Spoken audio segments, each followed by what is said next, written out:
So hello everybody and a warm Wiki Weekdays. Welcome to all the guys, gals and non-binary pals watching. I am Lucas Holland, your host for this episode, and I am joined as always by Karl Smallwood. Hello! And as always on the Wiki Weekdays podcast, both Karl and myself have got a wiki entry that we have brought forward for a discussion, and just a very wide discussion, I would say, on this one. This ended up going some places, but we did stick within the realm of the topic that the wiki introduced. We just kind of took that and ran with it. So, for example, I brought forward... Oh? I was going to say we like to meander, and hopefully we do. You all listening like to listen to us meander too. Yes. For example, I brought forward the wiki on rapid soap opera aging syndrome, or soap opera rapid aging syndrome, and that's turned into a wider discussion about the idea of recasting actors and the weird insistence people have on having that acknowledged within the body of the show itself. And then, Lucas, what did you talk about? I talked broadly about the sport of football, but brought up the wiki for FIFA Street. Yeah, and that resulted in me finding out that Lucas is a traitor. Yeah, I am a traitor. Big traitor, massive traitor. Like, Lucas, look at that photo I sent. How can you not feel patriotic for that? Please put that image on screen when you do this edit. Of like, this is the country that Lucas doesn't feel nostalgic and patriotic for. Look at it, Lucas. Look at that picture. That's England. But you know, if we ever got conscripted to fight in a war, that's the picture I'd have in my wallet, so I knew what I was fighting for. I'm faking my own death. I'm not gonna lie. But Karl, you know what I do love? What's that? I do love our Pet of the Week. And yes, our Pet of the Week this time, as you can go to our Discord in the link below, you can submit a Pet of the Week picture if you are a patron and you're on our Discord. But we don't just take pets. We also just take vague, pictures of animals, as long as you think that they are worthy for Pet of the Week. Because, yeah, we've got one here that is just a hitchhiker, Karl. Yeah, and I love the idea of Pet of the Week, where the name suggests it's got to be a pet, but it can be your pet, someone else's pet, a pet you see on the street and ask permission to take a photo of, or just an animal that you think is cool. And someone just sent a picture of, like, hitchhiker, and it is the most polite-looking praying mantis I have ever seen. He looks so polite. He's there like, hey, sup? It's just a little, like, mantis, and it's like, obviously people will see if you're watching the video version, but just a little mantis poking its head out like, hey. You can't even be mad at that, can you? I love, like, when, like, insects and stuff, just, they're very polite. Like, last couple of nights, I've had, like, a moth problem. And I had a giant fuck-off moth come in. Like, the size of, like, I don't know, what would be a good point of comparison for a moth? I don't know. This mouse. Size of a computer baseball. Mouse. So, like, wingspan, pretty big. It wouldn't fit under the glass that I was putting over it to put it back outside. It's like, I'm sorry, Mr. Moth, there's nothing for you to eat in my house unless you want to eat, like, my socks or some shit. I don't know what moths eat. But I put him in the glass, it won't fit, so I had to get a bigger glass to cover the moth to put him outside. And when I did, I was looking at him, it's like, you forget how fluffy moths are with his little fluffy antenna. I just looked him in the eye and went, I'm sorry, Mr. Moth, you probably don't like this, but it's for your it's for the best. But he just looks so polite. Yeah, like, that's the one thing, right? It's like, I always try and just put insects back out into the wild and, like... It's where they belong, right? It's like, this is my house. You got. I pay rent, you don't. If Moth wants to come in and split the rent with me, by all means. Yeah. But I feel bad when, like, you get those occasions where, like, you get a big spider, big for the UK spider, and, like, again, it won't fit under your glass, and you're like, no, just edge yourself in, please. Just... Yeah. The absolute most tense moment as, like, a person who lives in a British household and it's getting, like, either too warm or too cold is trying to put the glass over the spider and then it fucking runs. Mm-hmm. I've had it happen and I shit myself every time. 'Cause that's the reason I don't like spiders. Spiders are very still until they're not. And that's what freaks me out about them.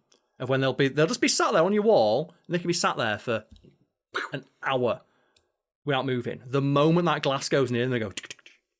Gets me every time. And they're just gone. Gone. That's the thing that I find terrifying about people, where if you've got a person that, like, a spider runs at you or a moth, like, flies into your face and you don't react, that's terrifying. That's serial killer behaviour right there. It is. Because like, it's not that I'm necessarily scared of a moth. I don't think the moth's going to do anything to me. But the act of something flying towards your eyes is... It's a human reaction to being scary either way. Existing in my peripheral. Well, that does remind me of one of my favourite reviews. It's for like a butterfly house, where it's got a 1-star review from someone who got kicked out of one. It's like, I went in to tell them that one of their butterflies escaped because I saw it outside, and they told me to leave. And clearly, I just saw a butterfly outside and just thought, well, that must have escaped from the butterfly house. It's like, no, it's probably just a butterfly. Or that one other review where it's the person who's like, but there's so many fucking butterflies here, they were all over. It's like, it's a butterfly house, what do you expect? I still think one of my favourite pictures of me is just like a picture of me losing my shit when a butterfly like just stayed on my shoulder when I went to the zoo one time. One thing I appreciate, and I hope like people in our Discord continue to do it, is like people in Britain especially mention like, you know, being proud of the country in which we live, of just people saying, oh, a fox came to my house and taking a photo of a fox. Of people like having a renewed appreciation for just the animals that live in England. And I think that has been partially inspired by the 100th birthday of David Attenborough and that call to replace like the notable figures on our money with just, how about national animals? Mm-hmm. And I do like when people take a picture like, oh, look, it's just a family of squirrels. Here's a bat that's native to the UK. Yeah, here's a red squirrel, not a grey squirrel. I hate how like the American grey squirrel is bullying the English squirrels because they're so aggressive and they eat chips. You know what? Seen that? The £50 note should just be a seagull, like spreading its wings. Now, I'm of the opinion that you need to have as part of your country's like soft power outreach, which is where it's culture. That's what soft power is. Like you improve your country's standing on the world stage, not via hard power, like shows of military force or anything like that. It's just soft powers, culture, artistic output, celebrities. You need to be honest and like, look, yeah, we've got all this nice stuff here, but every now and again, you will just have a seagull eating chips out of the bin. Mm-hmm. Do you remember those stories about those seagulls that were nicking people's dogs? Do you remember that? No. So people wouldn't like the seagulls in the UK get so fucking big that occasionally people with small dogs go outside and like, I don't know where my dog went, and like they go to the news and say my dog went missing, and they bring in like animal experts like a seagull probably got it. It's like, do seagulls eat dogs? It's like, if they can. Jesus Christ, like the UK has a seagull problem. I still remember when there was a news article going around, and it was that like the seagulls in Liverpool have an obesity problem, and they're that they're big. getting obese because they're eating chips. And it's like they've become that fucking hench.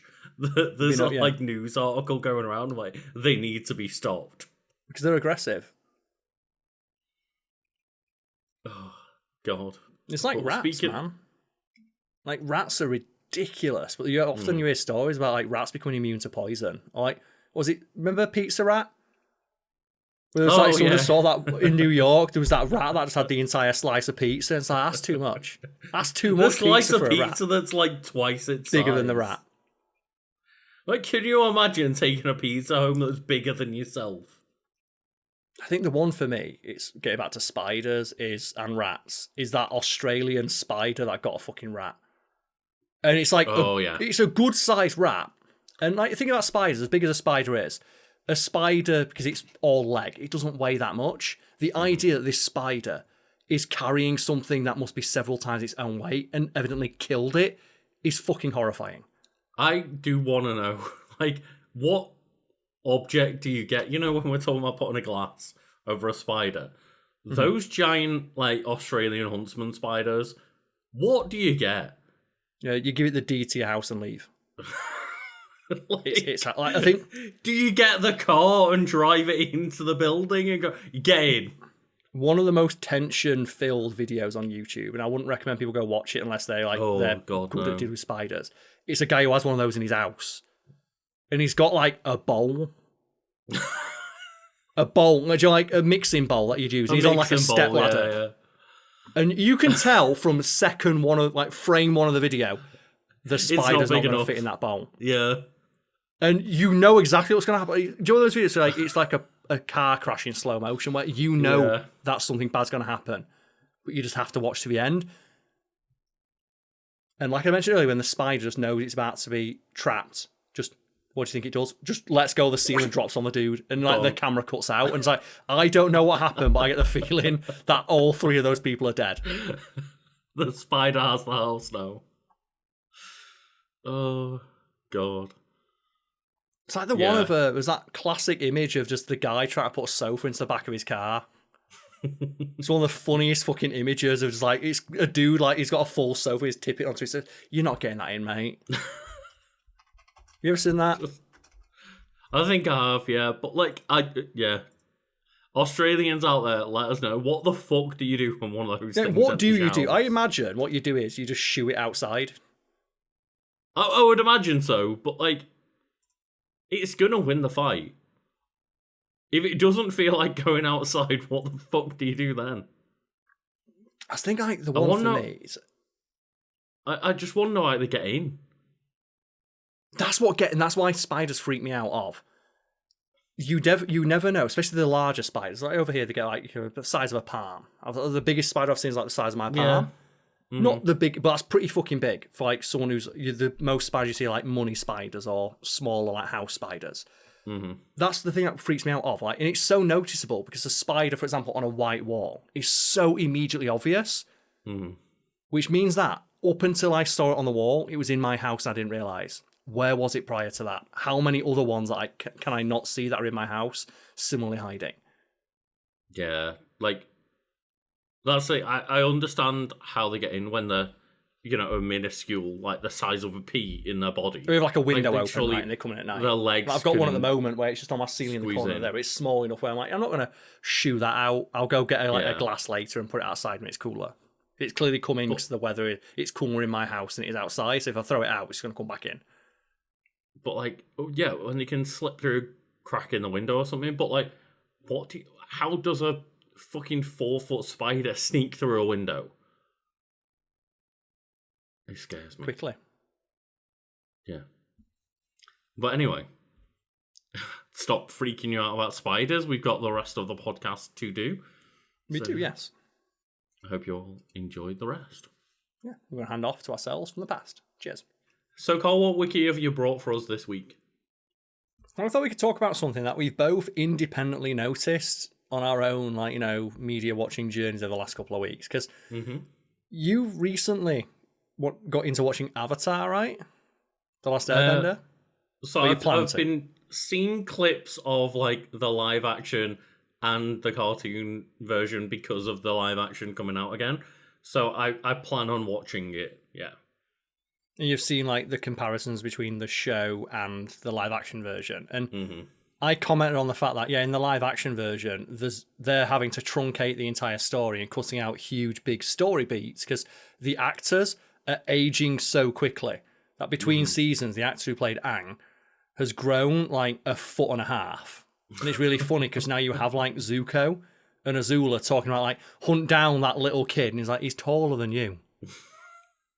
Which is just it's one of those side effects of recording something with young actors who grow between seasons. And something similar has happened with what's it now? One Piece, right? Where the actors in that, some of them have aged up and stuff. They have, but it's more just the funny side of people trying to cope with the idea that they'll totally do all of One Piece as a live action. So it's that's going to take 20 years, maybe more. Even if you truncate it all, these actors are not going to still look like young adults. Yeah, and I got to thinking about how often that happens, especially in the last couple of years, some of the bigger media releases, like Stranger Things, where they had to rush that shit. And even though they did, Millie Bobby Brown is still playing a teenager, whereas in real life, she is married with a child. Yeah, she's still playing a 15-year-old parent during the filming of this show, where they're meant to be kids trying to fight against the world. Yeah. And that led me to think of, there has to be a word for this, right? Or a term, and there is. And that term is soap opera rapid aging syndrome, or SORAS. And the wiki, right away, very funny here, Lucas. Soros redirects here for the Rwandan Insurance Service Group or the Indian ethnic group, see the Sora people. Right, okay. Well, this is a trope, and I thought, for the first time on Wiki Weekends, we're bringing up not just a wiki, but the TV tropes page as well. We don't often refer to TV tropes because it is. And the reason we don't use TV tropes much is because TV tropes is far too involved and there's far too much extraneous information there. Also, just to pull back a curtain a little bit, one of the reasons why we don't use TV tropes really ever, whereas we often refer to wikis and Wikipedia, is because wikis and Wikipedia are written to be factual. They're written in the same vein as an encyclopedia. People on TV tropes try to be funny. Yeah, it's which, in my opinion, makes reading them out loud less funny because there's something very humorous about how very staid and matter-of-fact Wikipedia is written when you're reading something absurd, such as the page on soap opera rapid aging syndrome saying, if you're looking for the Rwandan Insurance Service Group, check out this link instead. That's not intended to be funny, which makes it funny. It's a decision that we kind of came to without talking about it on Wiki Weekends, right? Of we're the people that are meant to inject the jokes, not the people writing the wikis. The wikis are there for the information. Not to mention the wiki is sometimes unintentionally hilarious when it says something completely outlandish in a very matter-of-fact way, as you'd read it in an encyclopedia or reference book. Whereas TV tropes, the writers on TV tropes sometimes try very hard to be funny, and that doesn't always land. It's one thing that we've had suggested a lot of times in specifically the Transformers wiki, like the fan wiki, where the Transformers fan wiki is written with a lot of jokes that don't necessarily land, and it's I want information, I don't want jokes. That's what a wiki page is for, information. The idea behind Wiki Weekend is myself and Lucas many years ago on another podcast that no longer exists, so don't ask to listen to any episodes, is we randomly pulled up the wiki for Pokemon Go. And laughed our ass off at some of the really book-wild details being just written down so matter-of-factly in the Wikipedia academic style. And that inspired us to maybe we can do something with us reacting to wikis. And thus Wiki Weekends was born. That's neither here nor there. So, soap opera rapid aging syndrome, or SORAS, is the practice of accelerating the age of a television or film character, usually a child or a teenager, in conflict with the timeline of a series or the real-world progression of time here in our world. This allows, for instance, storylines around a pregnancy and birth to be relatively quickly, followed by storylines around the travails of that child as a teenager or a young adult. Yeah, so it's just something done as a contrivance to not have to have the entire plot revolve around having a baby. Because if the baby that a person has in a show aged in real time, that's going to be 3 years of just a screaming, crying baby in the background of the show. Yeah, that is multiple years of that character just being I don't like children to be an annoyance. They're not providing any actual, necessary plot. They're just there. Yeah, in a lot of cases with TV shows, both animated and live action, is a baby and a pregnancy is a plot device for the most part, where the actual the baby doesn't particularly matter as much as the baby the baby doesn't matter as much as the impact of having the baby has on the characters. Yeah, and once its plot utility is served, you just move on. Similar to The Sims, right? Of your Sims will have a baby. And it'll be a baby for a couple of in-game days, and then it, just depending on the game you're playing, teleports to being a toddler or a teenager. Yeah. Because that's more interesting than looking after a fucking potato that screams. Yeah, they become a character, not just the screaming potato. Yeah. Yes, and it mentions this is usually accomplished by recasting the actor playing the part, although in some cases the character is not shown on screen, only mentioned until after they have been rapidly aged. And the reason why we refer to TV tropes is because there's only a couple of examples on Wikipedia, and they're from shows from 1970s. Yeah, I think one that is more applicable to my knowledge is Jamie, the fifth child of the Malcolm in the Middle family. Yes. Jamie within a season goes from being newly born to being a toddler with attitude. Yeah. 3 or 4 years old. So you're able to use them for storytelling. Right? A baby, they had a couple episodes revolving around the fact they've got a baby. So, okay, we can have the requisite building a crib episode, the requisite pregnancy episode, the requisite giving birth episode. But after that, there's not really much narrative utility a baby has. So just age them up a couple of years between seasons, and now they're a toddler, and we can tell stories with that character.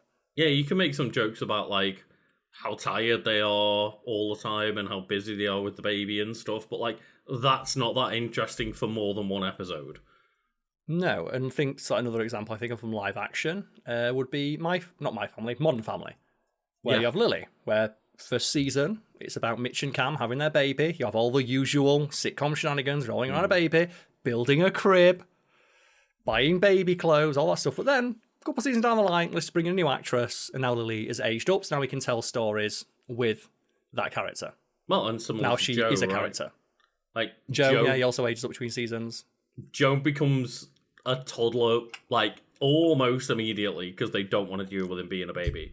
It seems logic, and it's just one of those things that you have to accept when watching a live-action show or an animated show or just any sitcom, that eventually this is just going to have to happen for the sake of the story. Mm-hmm. Like, the baby's narrative utility is finished, and there's not really much more we can do with this character, because a baby is not a character, it's a plot device in media.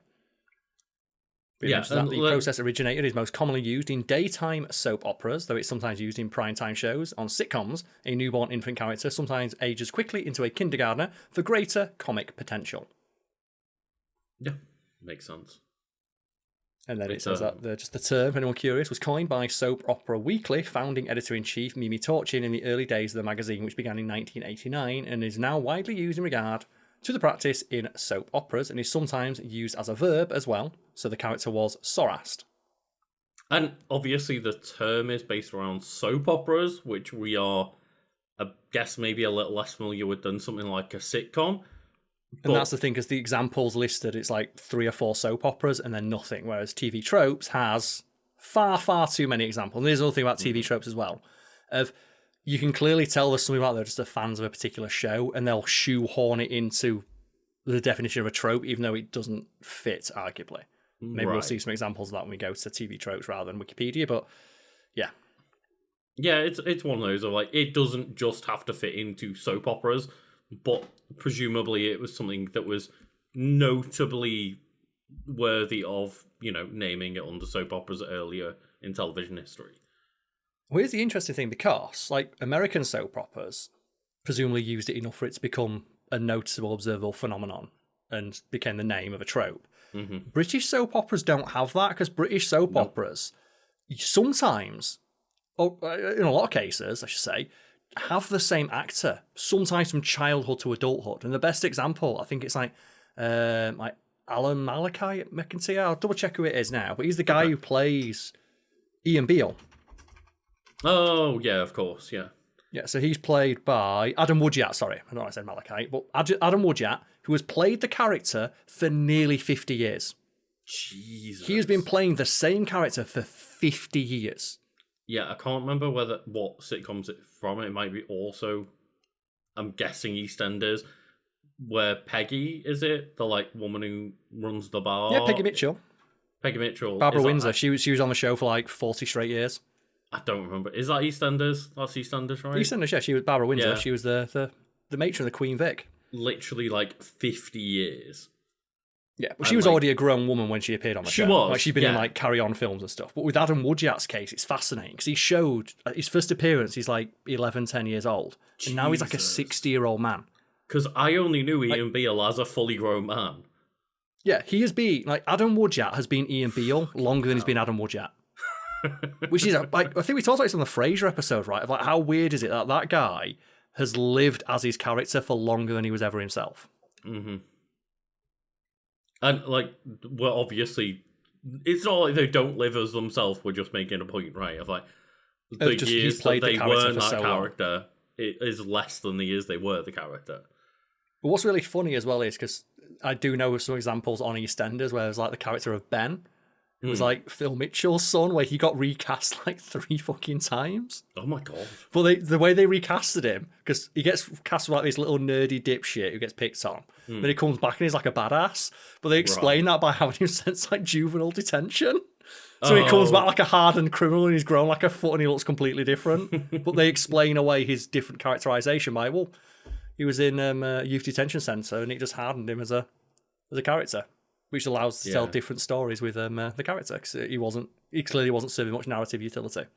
And I mentioned it earlier, Karl. It's an interesting one to go to. Have you watched Malcolm in the Middle, Life is Unfair? I have, yes. And what a wild swing they took with Dewey to be like this musical prodigy that's just a fuckboy out of nowhere. It's not out of nowhere, though, because they do say in the very final episode, when Malcolm asks his parents, couldn't I have just taken the high-paying job that you told me not to get and lived a life of luxury? And say, sorry, you don't get to do that, Malcolm. That's Dewey. Oh, yeah. It's more just the fuckboy aspect that came out of nowhere for me. To be fair, like every member of the Wilkeson household always had Riz. It's just that not all of them knew it. Like we talked about this in the episode we did about Malcolm in the Middle, where all the Wilkeson children are geniuses in different ways. Malcolm is an academic genius. Reese is a culinary genius. Dewey is a musical genius, a savant with music and all that stuff. And Francis is a social genius. However, they all demonstrate great levels of intuition that allow them to succeed in social situations. Yeah, it's one thing that they kind of dropped the ball with in Life is Unfair is kind of like they've got Jamie, and then they had another kid after they had Jamie. Yeah, and they kind of both don't get that aspect of those characters, but like... Yeah, I kind of like the running gag that all of the Wilkeson children are geniuses in a specific regard. Yeah, it's just like they just palm off Jamie as like, fuck it, he's over doing like some like military shit or something, and it's like, it does suggest that he succeeded. Like whatever the Wilkeson children put their minds to, they do succeed. So that seems to be the case. But no, it's just a funny thing to me of just be like, we're just gonna recast Dewey, and he's just gonna be like sleeping with so many... a Zoom call the entire time. Yeah, he's going to be on a Zoom call every single time. He's just going to have like a hot woman in the background that he doesn't know the name of. And it's like, Dewey, okay? Because he's just a travelling musical genius. Yeah. What a wild one. But tell us more about Soras, was it? Well, yeah, it was the examples. I said all the examples are from like sitcoms from really long. Like the first one mentioned here is As the World Turns, which is like a sitcom from 1950s. So no one's heard of that. So I'm going to go to the most prominent example of just how silly this can get. And that is Days of Our Lives, which is a television soap that... So it aired from 1965 to...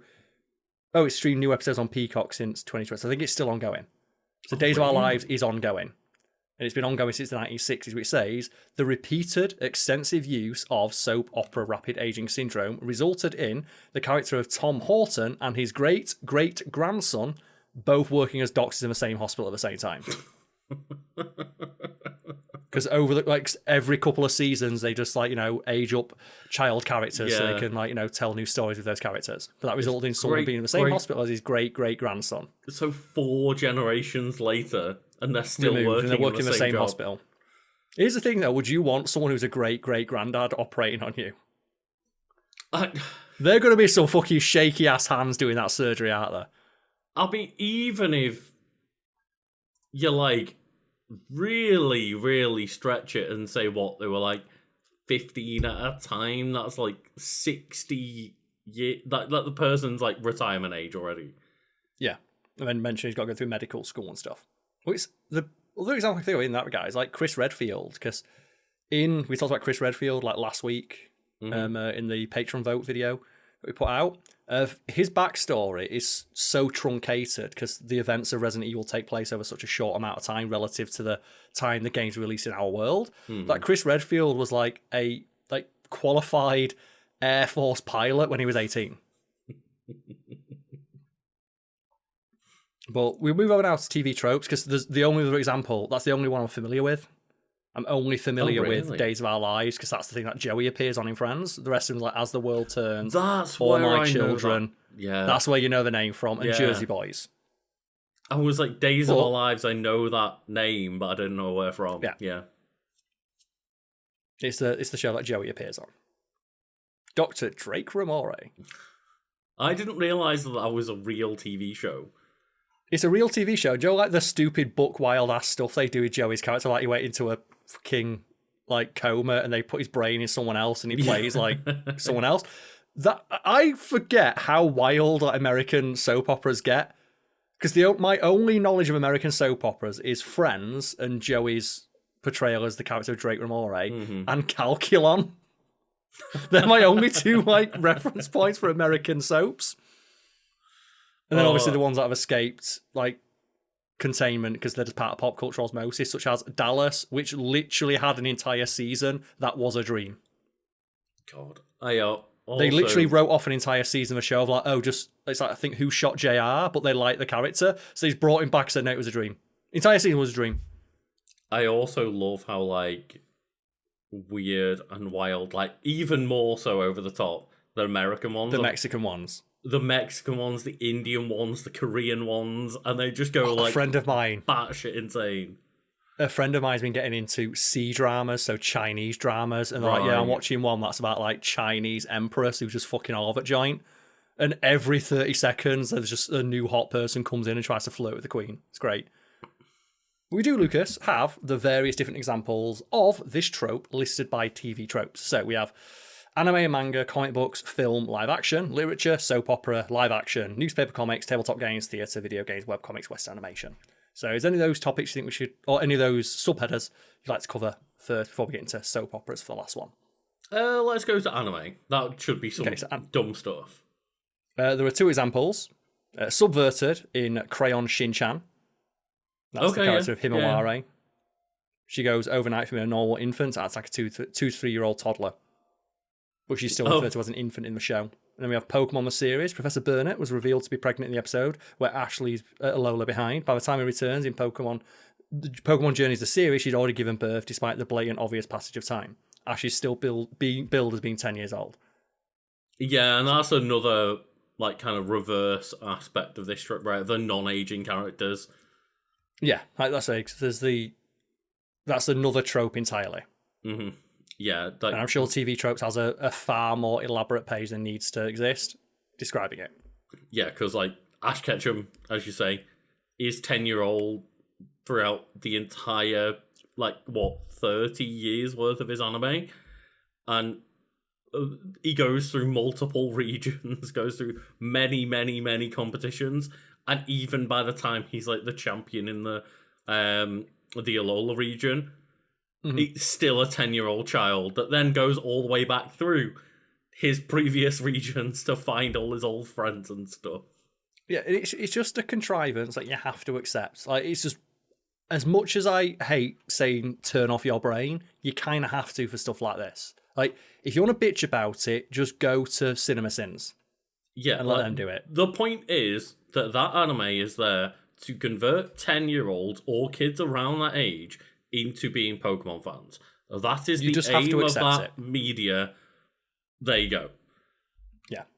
Like I say, it's similar to, I think, like in terms of a contrivance that you just have to accept. Otherwise, you're just going to drive yourself mad. Is that Wolverine game that's coming out? I saw so many pithy comments and tweets and arsehole-ish posts on Reddit of like, why does Wolverine's costume regenerate? Oh.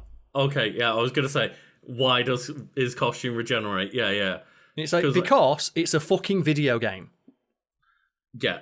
And it's stupid, it's dumb, I get it.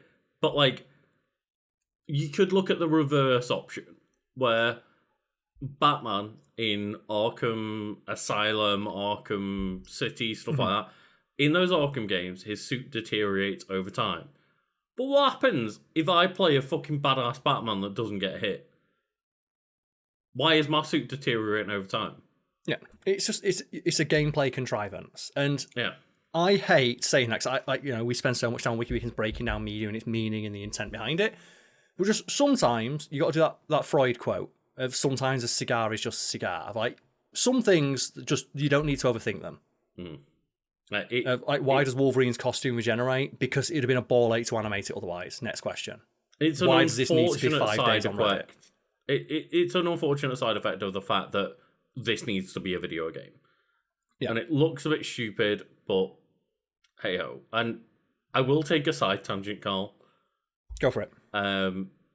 So I sent a message the other day into our group chat about the Captain America skin in Marvel Rivals.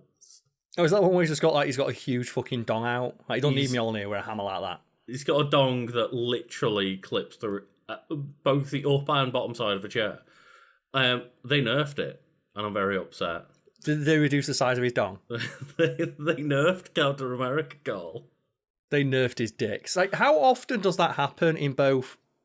In superhero media, this has happened way more times than I can think. And I've got so many examples specifically of superhero media nerfing characters' dicks. Like, for example, Joe David Corran Sweat. David Corran Sweat, apparently his dick was too big for the Superman costume, so I had to figure out how to hide that.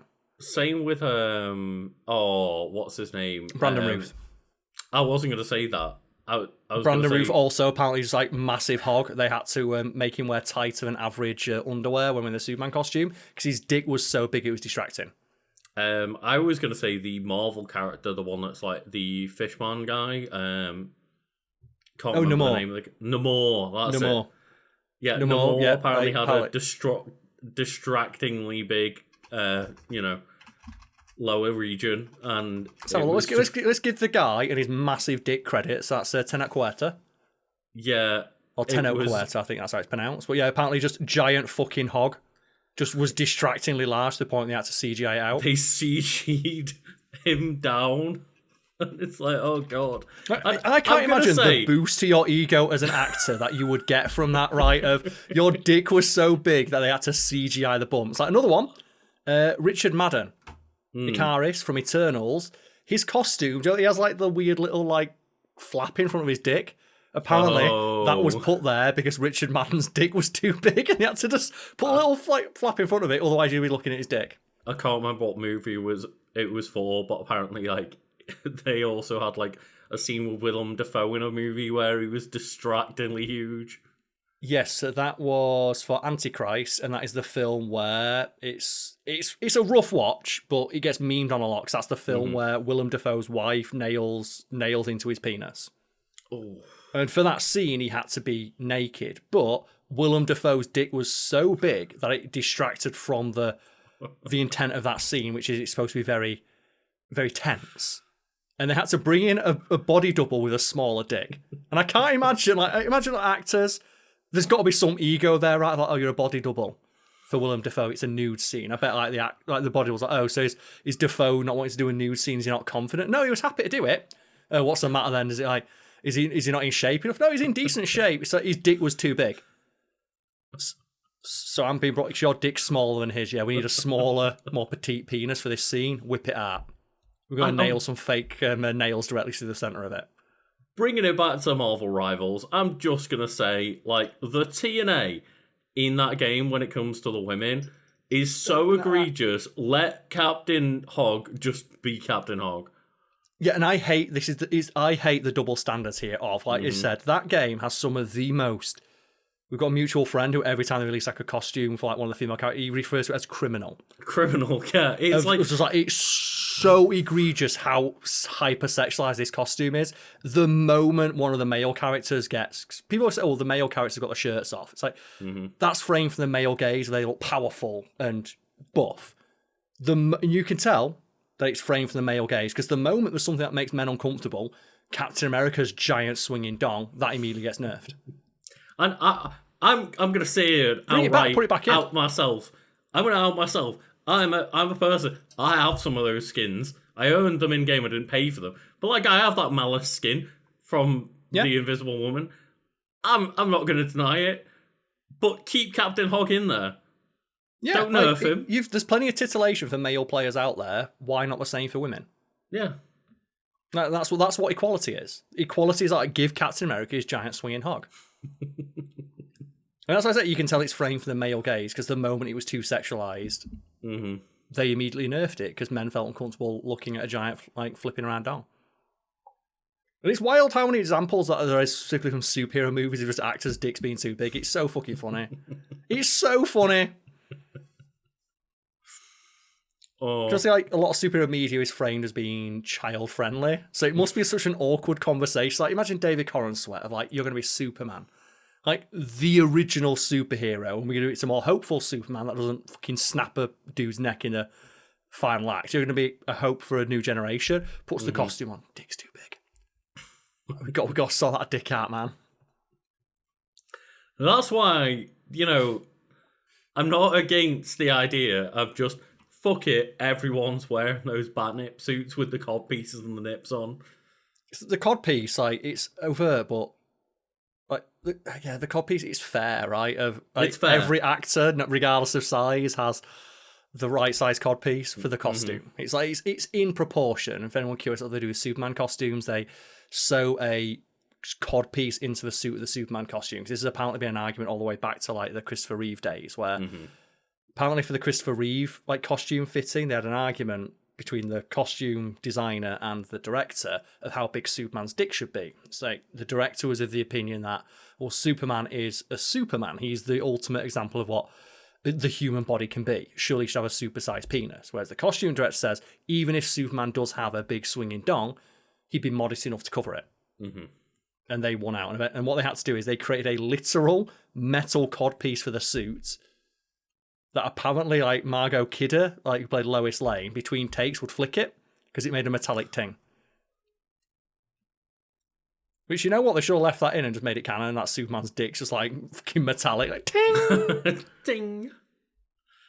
Oh, God, Do you know what? That was a fun tangent, Lucas. Yeah, I don't know where we've ended up, but hey-ho, it was fun. Well, there's so many examples of this. Like, as well, like, I think I've mentioned it once like, it's just not fair sometimes, right? Where these celebrities, they're multimillionaires, they're renowned and loved around the world, they're exceedingly handsome, they have millions of dollars, adoring fans, and a big dick on top of that. Yeah, but like the least we could know is just that little fact in the side of your head of like, well, at least they're not packing. But no, they are. Yeah. It's like, I think the example I use that's more in line with what we do is when YouTubers do a face reveal and they're really handsome or attractive. And it's like, so not only are you super talented, you're also really good looking as well. It's like, come on! I feel really bad though for the people who, there are multiple occasions where this has happened. I'm not calling out one specific creator, but the creators that hide behind a mask or they're VTubers, a pseudonym, or they have, and like, they don't face reveal from second one, which is completely fair. I totally give anyone the right to do that. I understand why. I've looked terrible on some of these videos in the past, and I understand why privacy is like your virginity, right? Yeah. Once it's gone, you're not getting it back. Yeah. It's a bell you can't unring.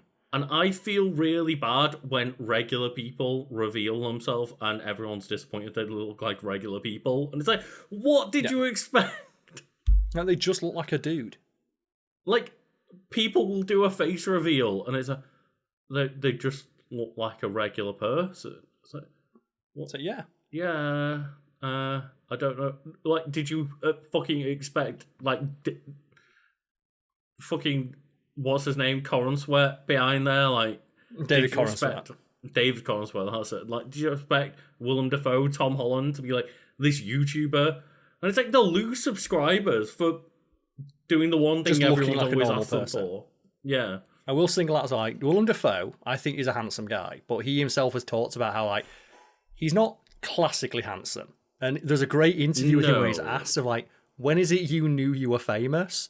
He's like, yeah, I was stood in like a grocery store or something, and I overheard a conversation from two people who were working at the courage to approach me. And for what I could gather, they were like, no, that has to be him. No fucker looks like that. And that's when he realised that, oh, I'm an actor and I'm famous, but clearly I've got a look. And that's, we're not saying he's unattractive, but he's just he's not classically attractive in the traditional sense. He's still attractive. Like tall, dark, and handsome. But a lot of his attractiveness is in his like emotion and his charisma and like his confidence and his giant swinging dick Distractingly large penis, I think is the way it was worded. Imagine just like being brought onto a film set. It's like, we need to excuse you. You are distracting everyone with the size of your genitalia. It's happened. It's like it's not a superhero movie, but they've been in a superhero movie. It's Colin Farrell. Right. I think it's like was it Beowulf or something? He was in. There's like some historical Was movie. he in Was Beowulf? maybe not Beowulf. Was it Troy or something? I don't really watch those kind of movies, so I'm not. There was sure. like some historical movie he was in where he's getting out of like a pool, and they had to like, yeah, we need to cover him up because it's too big. There was also like, speaking of Beowulf, there was like, they were all like weirdly CG, realistic looking people, even though the CG didn't look that good, right? And Yeah, let's look it up. Like, let's look at his like. I want to know which film it is. because I remember them having like there was like a lot of discussion about the fact that they showed like Angelina Jolie's CGI boobs in that. Yeah, But it's a CGI character. Like, okay, it didn't look that real. Let's have a look. You know what? He's been in a lot of movies. For like 2008, I'm sure it looks good, or whenever year it released, but No, the CGI was fucking terrible in that movie. it was all right for the time. I remember Alexander, being that's it. He's Alexander. He was Alexander the Great. well, the Great. We know what that soon was for. We know the Great's in reference to now, don't we? But yeah, I just find it fascinating of like the idea of having to just CGI that dick is too big. Well, there's been a couple of examples of this in regards to like female performers, you know, in the vein of equality. I think too it was, oh god, what's it now? Lindsay Lohan. Like she did a bunch of like child-friendly movies. Like she was like a Disney star initially, right? She did like Parent Trap. Yeah. Like I was gonna say I don't know if Disney specifically, but she was a child actor, right? Yeah, like Parent Trap, Freaky Friday, and that sort of thing. And apparently, like for the film Herbie Fully Reloaded, she's like got really annoyed about it because they CGI'd her tits to be smaller. It's like, but that's just what I look like.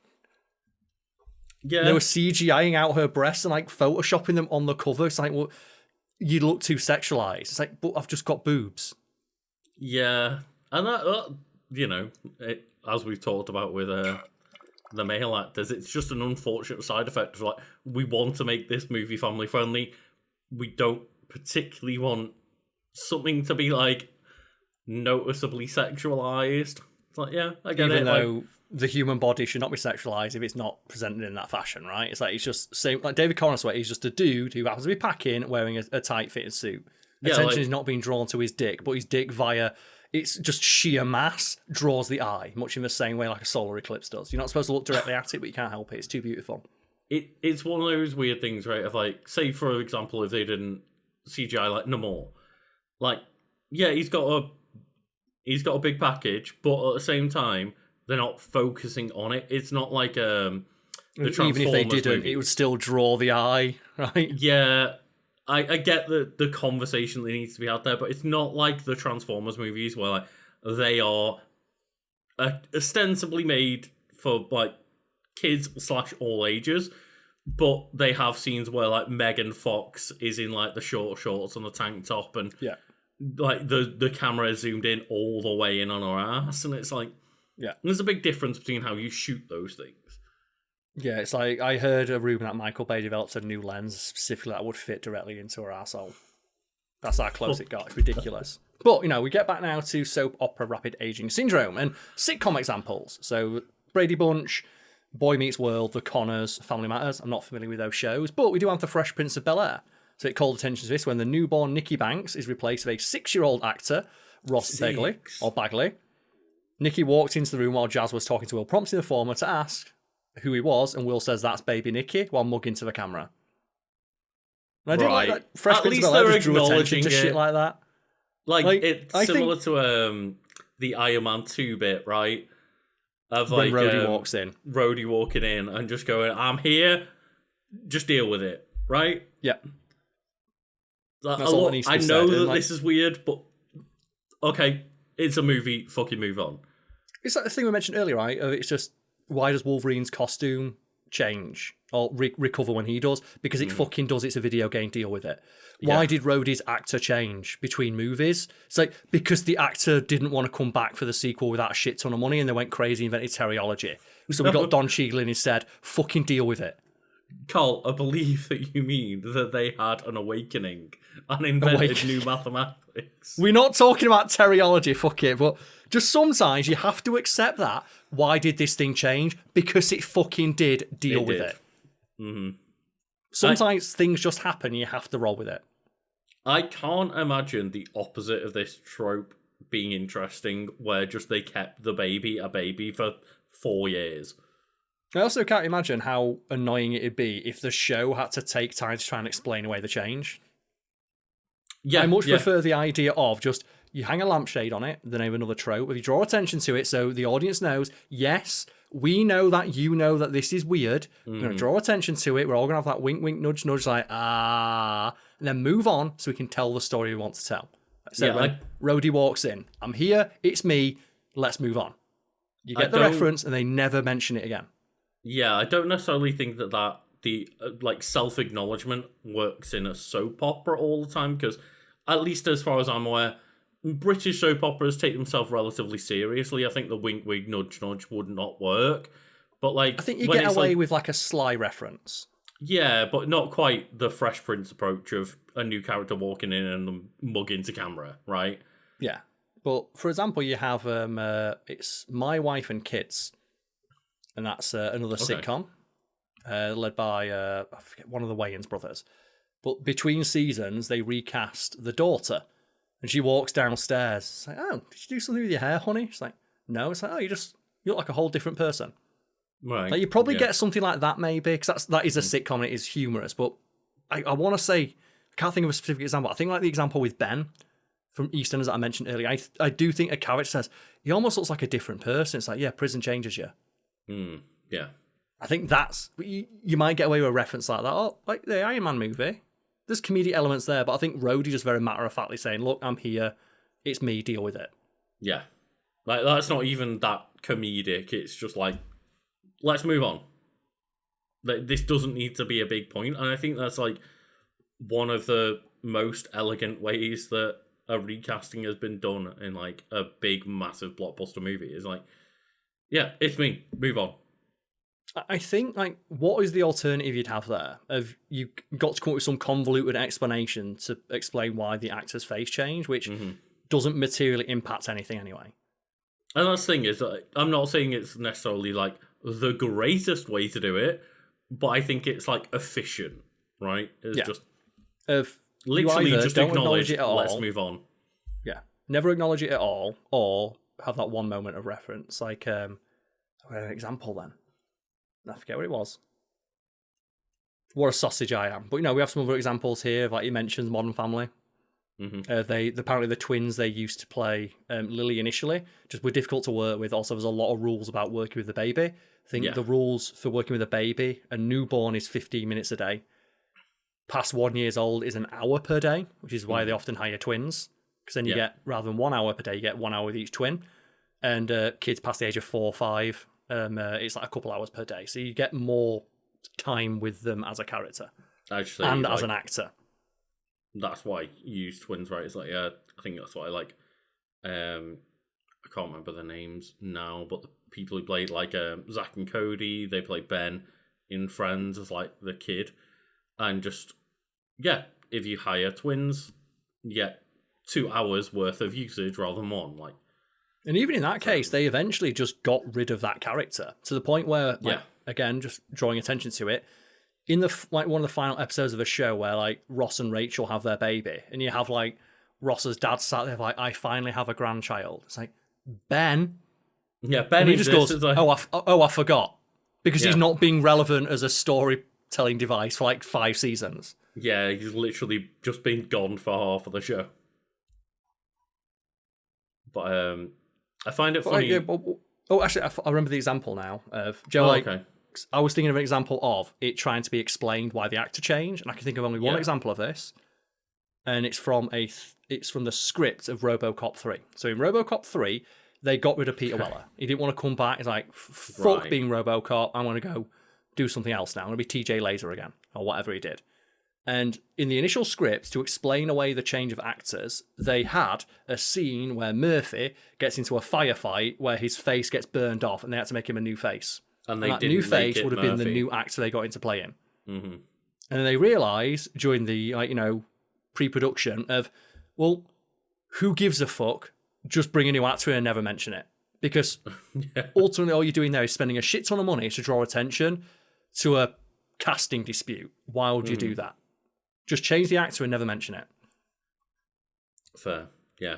I think that makes more sense than, I say, waste a shit ton of money to just recast them anyway. Like you're at the same end goal either way. But I think the way Game of Thrones did it, right? They recast multiple times, like the Mountain, and they just never acknowledge it. It's just the Mountain.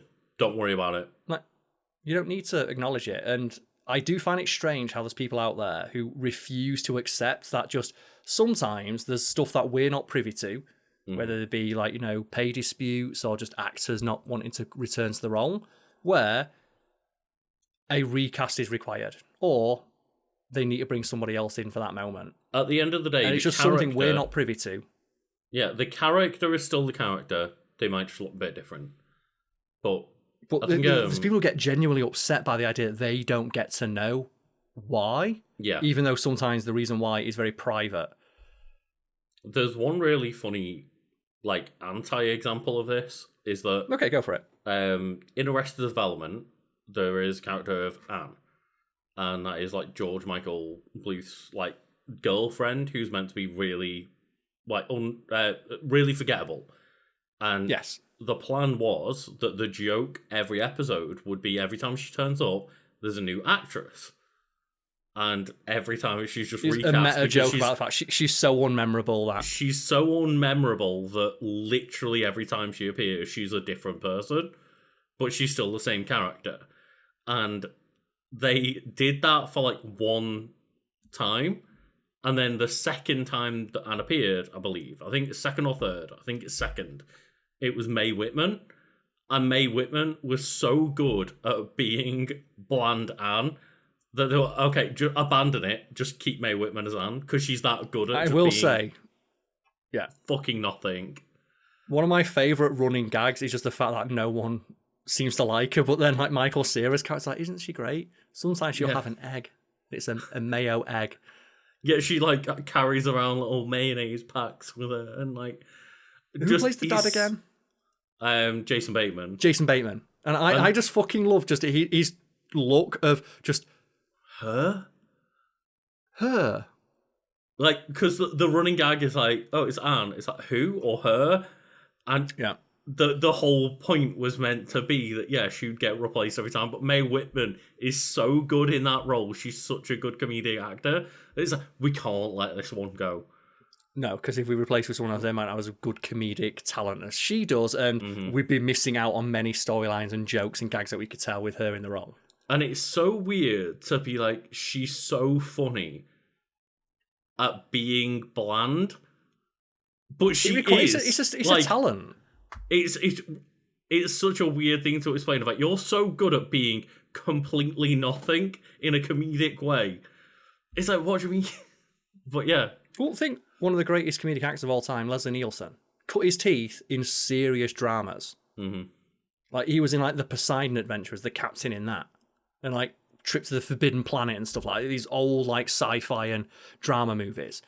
And he became a comedic actor because he was so good at delivering lines with a straight face that made them funny. Yeah, and just putting this really staid, just handsome actor man into a completely unserious scenario. The ability to nail all those absolutely deadpan deliveries, yeah. Yeah, and I think that's one of my favourite running gags on the show. Just Jason Bateman's just constant refusal to be huh? Really? No, it's not the same thing. That reminds me of, have you seen The Other Guys? The Other Guys? The Other Guys, the Will Ferrell, Mark Wahlberg, action movie. Yeah. And they have Will Ferrell's character. It's Eva Longoria, the super hot actress is his wife, but he always refers to her as his plain wife. And one of the best running gags in that film is just Mark Wahlberg's character being completely unable to accept that Will Ferrell is dating this stacked 10-on-10 model. And every time they mention the fact that, it's his plain wife who's really ugly, it's oh, sorry, I'm not made up. today, and Will Ferrell's like, yeah, go on, go put something nice on, love. Yeah, and it's like Eva fucking Longoria. Just what? That's it, Longoria, sorry, my apologies. But it's such a, it's a well-worn trope, but it's a really fucking funny one. Mm-hmm. Yeah. And speaking of which, we've got a couple of examples here. We've got EastEnders. I won't say any of the specific ones because this is a show I imagine not a lot of our audience has watched, but it does mention that it's void of this trope because the characters either have the same actor from childhood or they explain away the change by having them move away and come back years later as a different actor, but more importantly, as the correct age. It is kind of wild that, like, some soap operas go on long enough that your entire career can just be locked in. That's it, Adam Woodyard. He's been playing the same character for like 45 years. Like, acting is one of those jobs that, you know, it's not a secure job. You're constantly It's very fighting feast for or new roles. famine, yes. And the idea of being like, yeah, you've got one job is going to last you 50 plus years of a paycheck. Holy Christ. I think my favourite thing about soap operas, especially the British ones, presumably this happens in American ones too, but I'm more familiar with the British ones, is that because they're filmed like for 3 or 4 episodes a week in some cases, the characters need to be there even just for background scenes. So if an actor, for example, wants to go on a holiday, or in the case of a lot of soap operas, oh, it's Christmas, I want to go do like the panto circuit and get some extra money. They need to explain why their character's not there. And like in regards to Ian Beale, they had like an entire arc when he was kidnapped because the actor wanted a break. So they just said, okay, your character's been kidnapped. You're going to have a couple months off, then we're going to like find you after being kidnapped, but you need to grow a beard. Right. And just the idea that, like, okay, the actor needs to take a holiday. So in reality, the actor's probably having a lovely time, spending time with their family, like not working, but still collecting their residuals from the show. Their character, meanwhile, is going through the most abhorrent, awful shit because the only way to reasonably write someone off for an extended length of time is catastrophic injury. Yeah, it's like injury, drug addiction, or jail. If they want to bring the character back. Or for a soap opera, presumed dead. Or presumed dead. Yeah, because there's a lot of presumed death. Don't forget, like Dirty Den. That happened in EastEnders. It was Dirty Den. He was presumed dead and just came back like 10 years later, like, but I thought the Queen Vic burned down. You were in there. I was like, no, I got better. Fuck you. Oh, dear. I just think that is so fucking funny. I love the idea of, like, yeah, we just wrote a character out and then they came back. Like, they just got back. Like the Drake Moore, right? Yeah. So we just, like, transferred another person's brain into his body. But isn't it that you know what? he gets put in, like, Susan Sarandon's body or something like that? No, Susan Sarandon's brain gets put in his body and he has to play her. That's it. Yes. Yeah. And again, you might think, well, that doesn't make any sense. Fuck you, I'm watching this for entertainment. Sometimes you want to turn your brain off. It's like, I watched Grey's Anatomy for longer than I care to admit. And I think the moment I said, okay, this is too much. This is too much for me as someone who watched Prison Break. Is when, like, I think it's like T.R. Knight's character just gets hit by a fucking bus out of nowhere. And that's such a mundane thing to happen. But because it was such a mundane way to write a character off, like the character of George, that pissed me off. Of like, at least if you're going to be in a Grey's Anatomy, it's a fucking soap opera. It's one of the most soapy of soap operas. If you're going to write a character off, at least write them off in a fantastical way. That's the least I expect. Having a character just get hit by a bus felt so dismissive. And I found out after the fact is because that actor was gay. And another actor on set kept saying gay slurs. And rather than get rid of him, they just wrote off George and hit by a bus. And you know what? Fuck you all, Shonda Rhimes. I'm not watching this piece of shit anymore. What the fuck? Like, oh. Yeah. And I just stopped watching the show because it pissed me off. It pissed me off that they wrote off a character in such a mundane way. It's like, if you're watching a soap opera, if a character's going to die and they're a favourite character, the least you can hope for is it's a memorable way they're going to get sent off. At the very least, you could hope that they, like, walk into an elevator shaft when the elevator's not there. Yeah. But getting hit by a bus is such a mundane way to do it. And I think the only other way I've seen a character written off a show that's more just out of left field than that is Karl Penn's character on House, where he got a job in the fucking White House in the Obama era. And he just went to production and went, look, yeah, I'm liking being on House, but I'm not going to turn down a job to work with the president. And then, well, can you come into work tomorrow to like figure this out. It's like, no, I'm going to work in the White House. Bye. So they just said, like, and his character's like really happy-go-lucky. He's like the comedic relief of the episode. They just don't have him turn up for an episode and just smash cut to his feet hanging in his apartment. It's like, oh no, he just hanged himself, and that's how they wrote him off the show.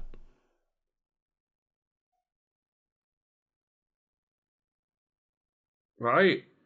Okay.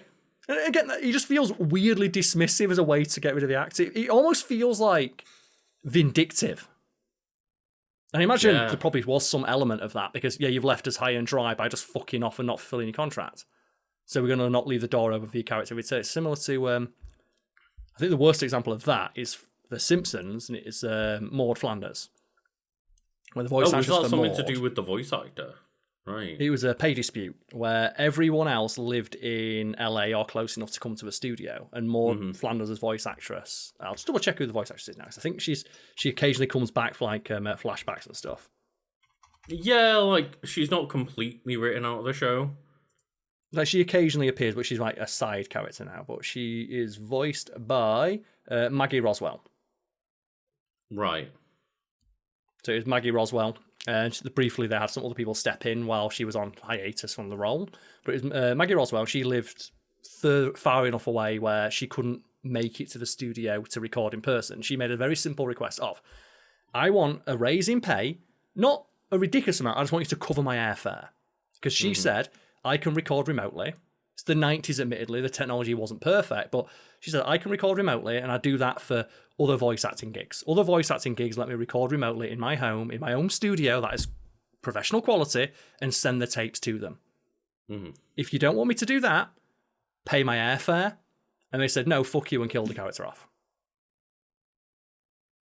It's just, again, weirdly dismissive. And Lucas is gone. I have gone. So I think that's maybe a good point to just go into our break so I can replace the camera battery. I can't wait for you to come back as an entirely new actor. He's going to come back as a new Lucas. Is this a bit? Do we know whether I'm going to come back as the same person? We're going to bring a new person in and just never draw attention. But yes, that's, in a roundabout way, rapid soap opera aging syndrome, and just a wider discussion about TV media and the idea of writing off characters in a vindictive way. Which I'm not going to lie, if we had the foresight and ability to bring in a new person right now, that'd be fucking incredible. But do you know what? That'd be a great cameo for Terrence Howard. I'm still convinced that Terrence Howard is going to be in Doomsday as like evil Iron Man's sidekick. But either way, we'll move on now and Luke's fix his camera. And I wish I could come back as a different person. We don't have that. You've got the inbuilt knock on my excuse, neighbour's though. door. Yeah, you've got the inbuilt excuse, haven't you, when you dye your hair, and we just never acknowledge it. 'Cause for me, you dyeing your hair is not something to draw attention to, but new viewers must get confused. Like, why does Lucas have different coloured hair in every other episode? Oh, we'll be back shortly.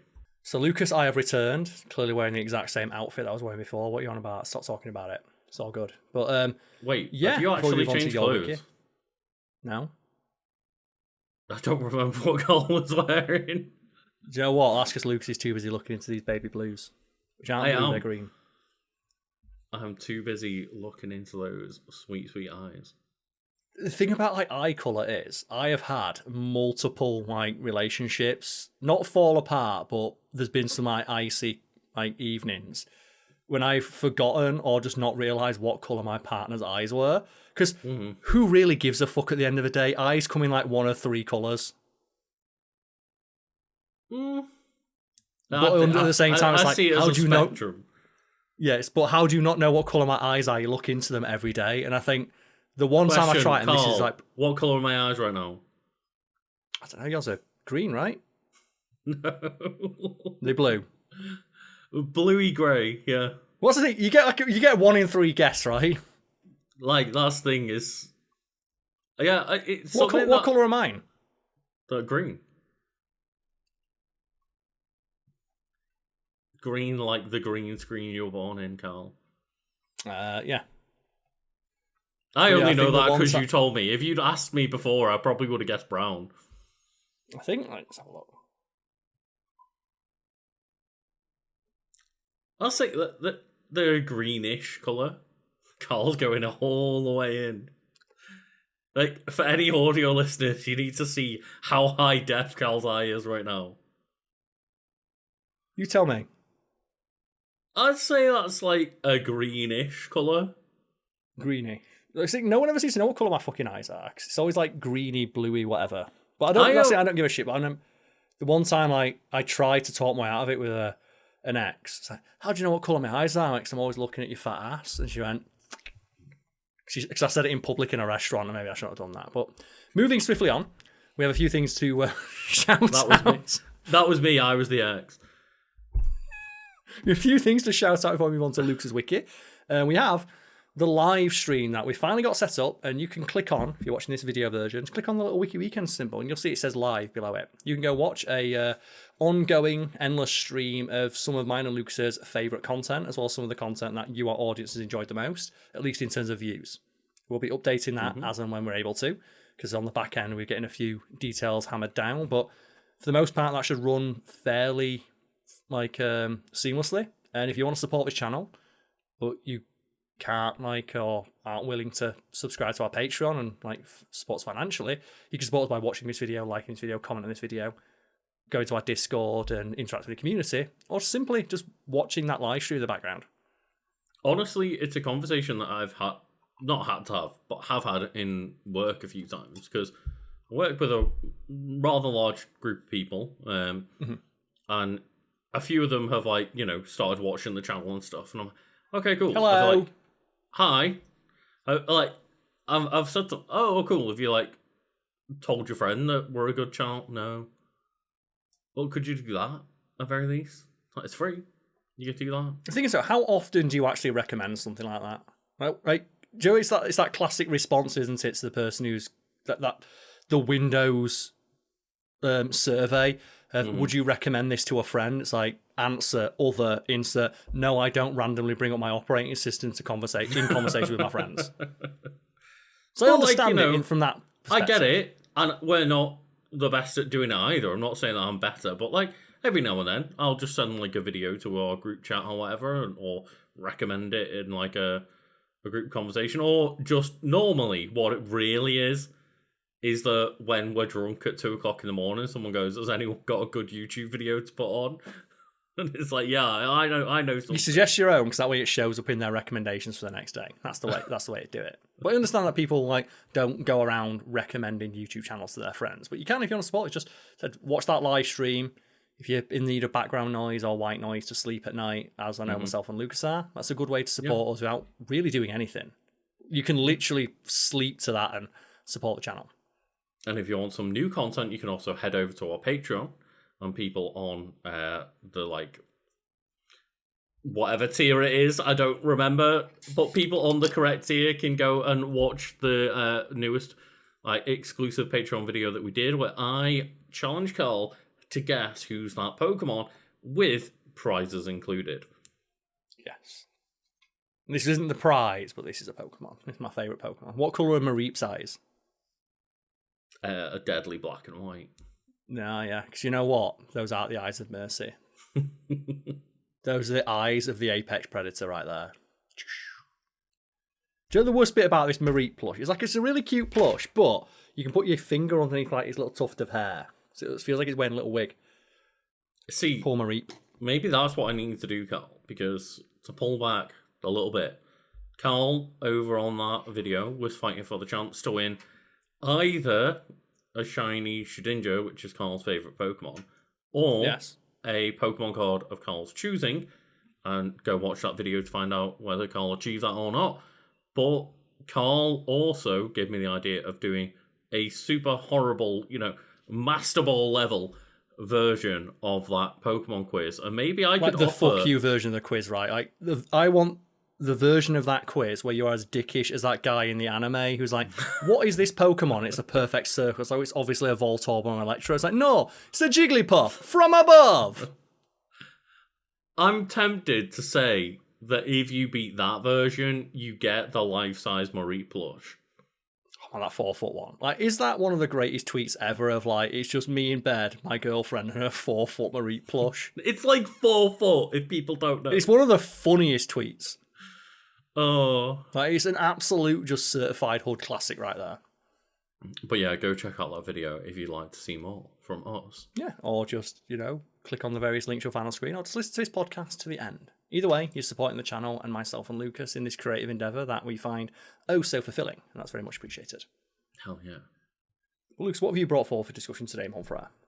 So, Karl, I have been getting a lot on my algorithm of people being just lovable morons during the World Cup. So I figured... Okay, so the World Cup is a lot more wholesome than I thought it would be. Oh, yeah. I was really expecting the World... Especially with, like, all the goings on in America right now. I was thinking, the World Cup's going to be a shit show. America is inviting foreign tourists to its nation when they're doing all that shit. And for the most part, a lot of the different cultures and people from those cultures and regions and countries around the world seem to be enjoying America, and they're being welcomed with open arms.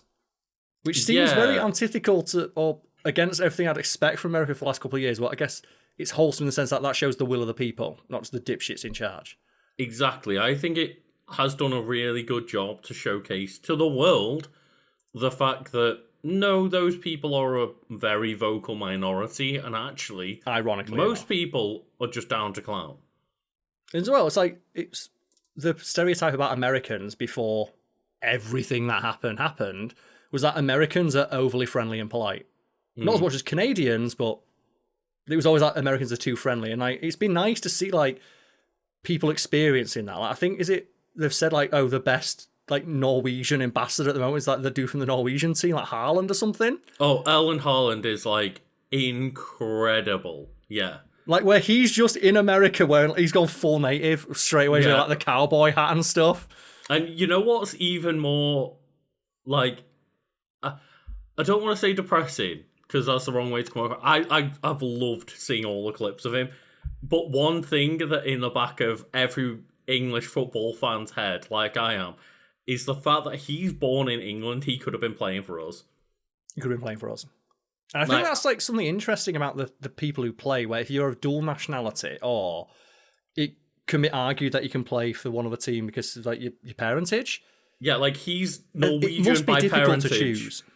But he's a Yorkshireman. That's what I find so interesting. It's you look at him, he looks like he should be on a fucking Viking battlefield, caving someone's skull in.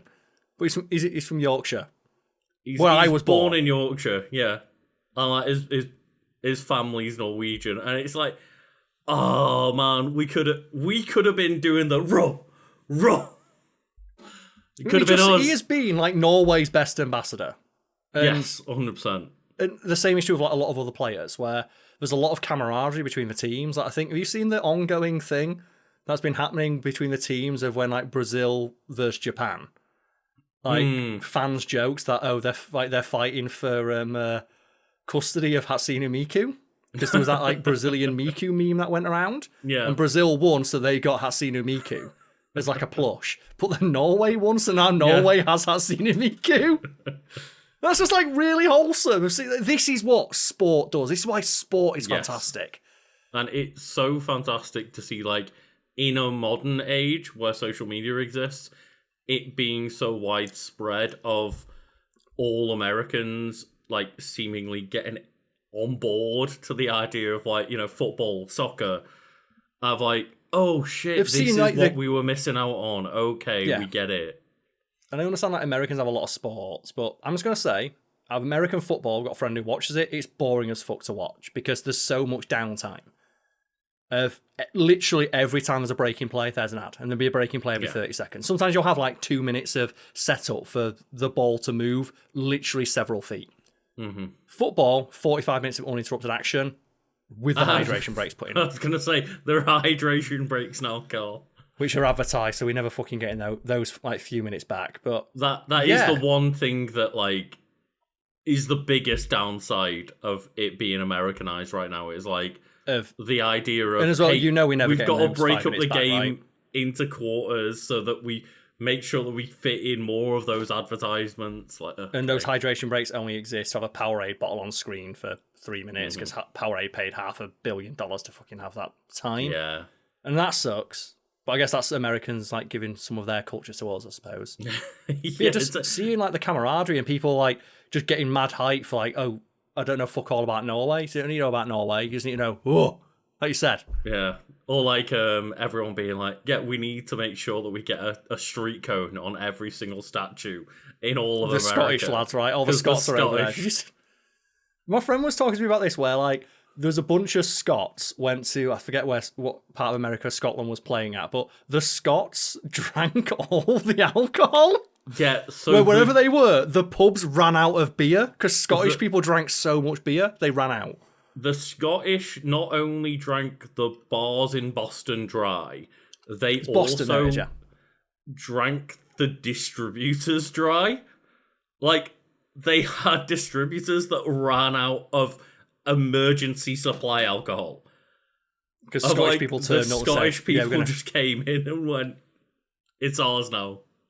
I will say there is some less than savoury aspects. I didn't like, for example, like the Mexican like fans, not every single one, but Mexican fans camping outside of the team's hotels to keep them to awake deliberately try and keep them awake so they don't play as well in the next game. It's like that feels so antithetical to the idea of it being a competition. Like, surely if you want to beat a team, you want to beat them at the best. And bear in mind, like, as a fan, surely you wouldn't. Like, I would feel so much lesser as a fan if I knew that I'd actively try to kneecap the other team. It's like, that's not a win, is it? And England already had a kneecap in the sense of, like, they were playing in, like, the Azteca, which is, like, thousands of feet above, like, sea level. So England were already playing in their home ground in a place with, like, 20% less oxygen than what they're used to playing in. They're already at a massive disadvantage anyway. Like, I saw that going around. I was so pissed off at that, of just, one, because it's the English team, and two, of any victory you achieve as a result of this is cheapened. Why would you want that? And I will say the English have been better behaved than I expected so far. We are recording. I'll state we do have a 7th reputation. of July. We are football hooligans. I acknowledge that. I'm glad that they've been less so right now. There's a reason why when we lose to Holland. Yeah. England, internationally, especially in Europe, has a reputation as some of the worst football fans. Mm-hmm. As evidenced by, where was it, that game against Germany, where the crowd cut to, I think we beat Germany in an international fixture. Little German girl in the crowd burst into tears. It's like, that's a great display of like patriotism right there. This little girl loves the team so much that she's upset that they lost. The worst remnants, or the worst elements of like English football fans made fun of a little girl for crying. Keep in mind, these are grown men who paint England flags on their face and live for 90 minutes on a Saturday. Yeah. Making fun of a child for being over emotional. It's like, fuck off. Yep, 100%. And I'm glad that so far we've been well behaved, but when the Norwegians beat us, I hope that stays the same. We play next? Yeah. So I've not kept that. So when are we playing Norway? I'm not sure what day we're playing them. Do you want to look that up? Because I did not watch the Mexican game, so I'm not staying up till 4 in the fucking morning, but the Norway game, I'm definitely fucking staying. So Norway, England. Like, I'm sat here as an English person going, I really hope Norway beat us, because I want Haaland to just win this whole thing. Saturday. It's this Saturday, 10 o'clock. Oh, I'm fucking watching that. I think I'm in work. Dear God. I'm 100. Oh God, that's gonna be so fucking. That's gonna be such a good game. But yeah, why are we talking about football? Yeah, we're talking about football, Karl. Because I brought up the wiki for FIFA Street. Remember FIFA Street? Oh! That's such a good game! Yeah, it really is. It's a sports game developed by EA Canada and published by EA under the EA Sports Big. No. EA Big. EA Sports. I miss EA Big. So I got up the games that EA Sports Big published. There's 22 games. And I'm like, man, where is this vibe? Because FIFA Street was my shit. Because I hated FIFA because I hated the simulation aspects of FIFA. But FIFA Street to me was like Burnout, which also like published by EA, right? Yeah, it was. No, that was EA Activision. Sports big. No, it was EA. Burnout is EA. Okay. Hence why we don't get fucking Burnout games anymore. But EA Sports Big was basically, let's take our franchises and make them fun arcadey stuff instead. Yes, so like as I said, Burnout is an arcadey racing game, which I found more appealing than Need for Speed and then Gran Turismo's more simulation-focused aspects. And Karl, with FIFA Street, it's like, well, what do people do when you play a football game? Most people want to score goals, and if they're going to, like, actually, no, I was going to do a retake then, like we're doing a video, but they want to score goals in a cool way. So let's just build a game around that concept. People don't want to play defensively. Some people do, but not everyone wants to sit there and think of like, well, what formation we're going to use. Am I going to sub off my goalkeeper because he's not been playing well in the last couple of weeks? His stamina stats. Like, I say, no, fuck it. Yeah. People want to do overhead kicks. We're going to make it 5v5. There are no referees. There are no rules. There are no throw-ins. There is no ball going out. You're 5v5 in a fucking box with no rules, and you're going to score the cool goals. Yep. And we're going to make it really over the top in terms of like the animation, the flamboyancy of the action, because that's the aspects of football that people want to replicate. I think of it as the sport equivalent of Guitar Hero. Mm-hmm. Where Guitar Hero, that first game, they said, well, when people play air guitar, like, it's a universal experience for anyone who listens to like rock and roll and heavy metal. Like, everyone always does air guitar. What do they do air guitar for? Do they do air guitar for like dun dun dun dun dun? No, they do air guitar for the fucking guitar solos. Mm-hmm. And then later Guitar Hero games like, do you want to do the guitar solo from Stevie Wonder's Superstitious? Not really, no. And that's one thing that I know you like a lot less than I do, where Rock Band is more focused on like, hey, you're all a band, you can play drums and bass and keyboard. I like that more kind of semi-music perspective of like, yeah, we're all part of a team. But I can totally see where you would be like, no, I just want to shred some cool guitar solos. Yeah. Like, I don't pick up like plastic guitar and want to play bass. No one wants to play bass. Except for people who play bass now. But unless you're playing bass, particularly in a song that has a very noteworthy or like just interesting bass line, like from a Red Hot Chili Pepper song or something. But it's same as like the option in Rock Band games, like, do you want to play rhythm guitar? No! No, I don't want to play rhythm guitar. I want to be the lead guitarist because I'm playing this is a game that's about fulfilling my fantasy of being a rock star. Mm. And I hate how Rock Band games force one guitar player to be the rhythm guiterist. It's like, no, I don't want to be the rhythm guitarist. I want to play lead. So, but this song doesn't have two lead parts. It's a fucking, I said earlier, it's a video game. Just who gives a shit? I want to play lead and my mate does too. Let's both play lead guitar. As much as I enjoy Rock Band, I do agree that there should be the option if two guitarists are playing to just both play lead guitar because fuck it, you're playing a video game. Don't force one person to be like rhythm or bass. If they don't want to, like if they want to, fine, have the option. But, do you know the most annoying example of that in Rock Band? It's they put in Through the Fire and Flames, the Dragon Force song into Rock Band. But in Rock Band, you have to play rhythm if you play as the second guitarist. And that's a song that literally has a dueling guitar solo as like the climax. Mm-hmm. And you can't have the dueling guitar solo in Rock Band because one person gets to play the entire thing. The one person plays both parts. Like, But, I'm a Rock Band person. Like, I know that.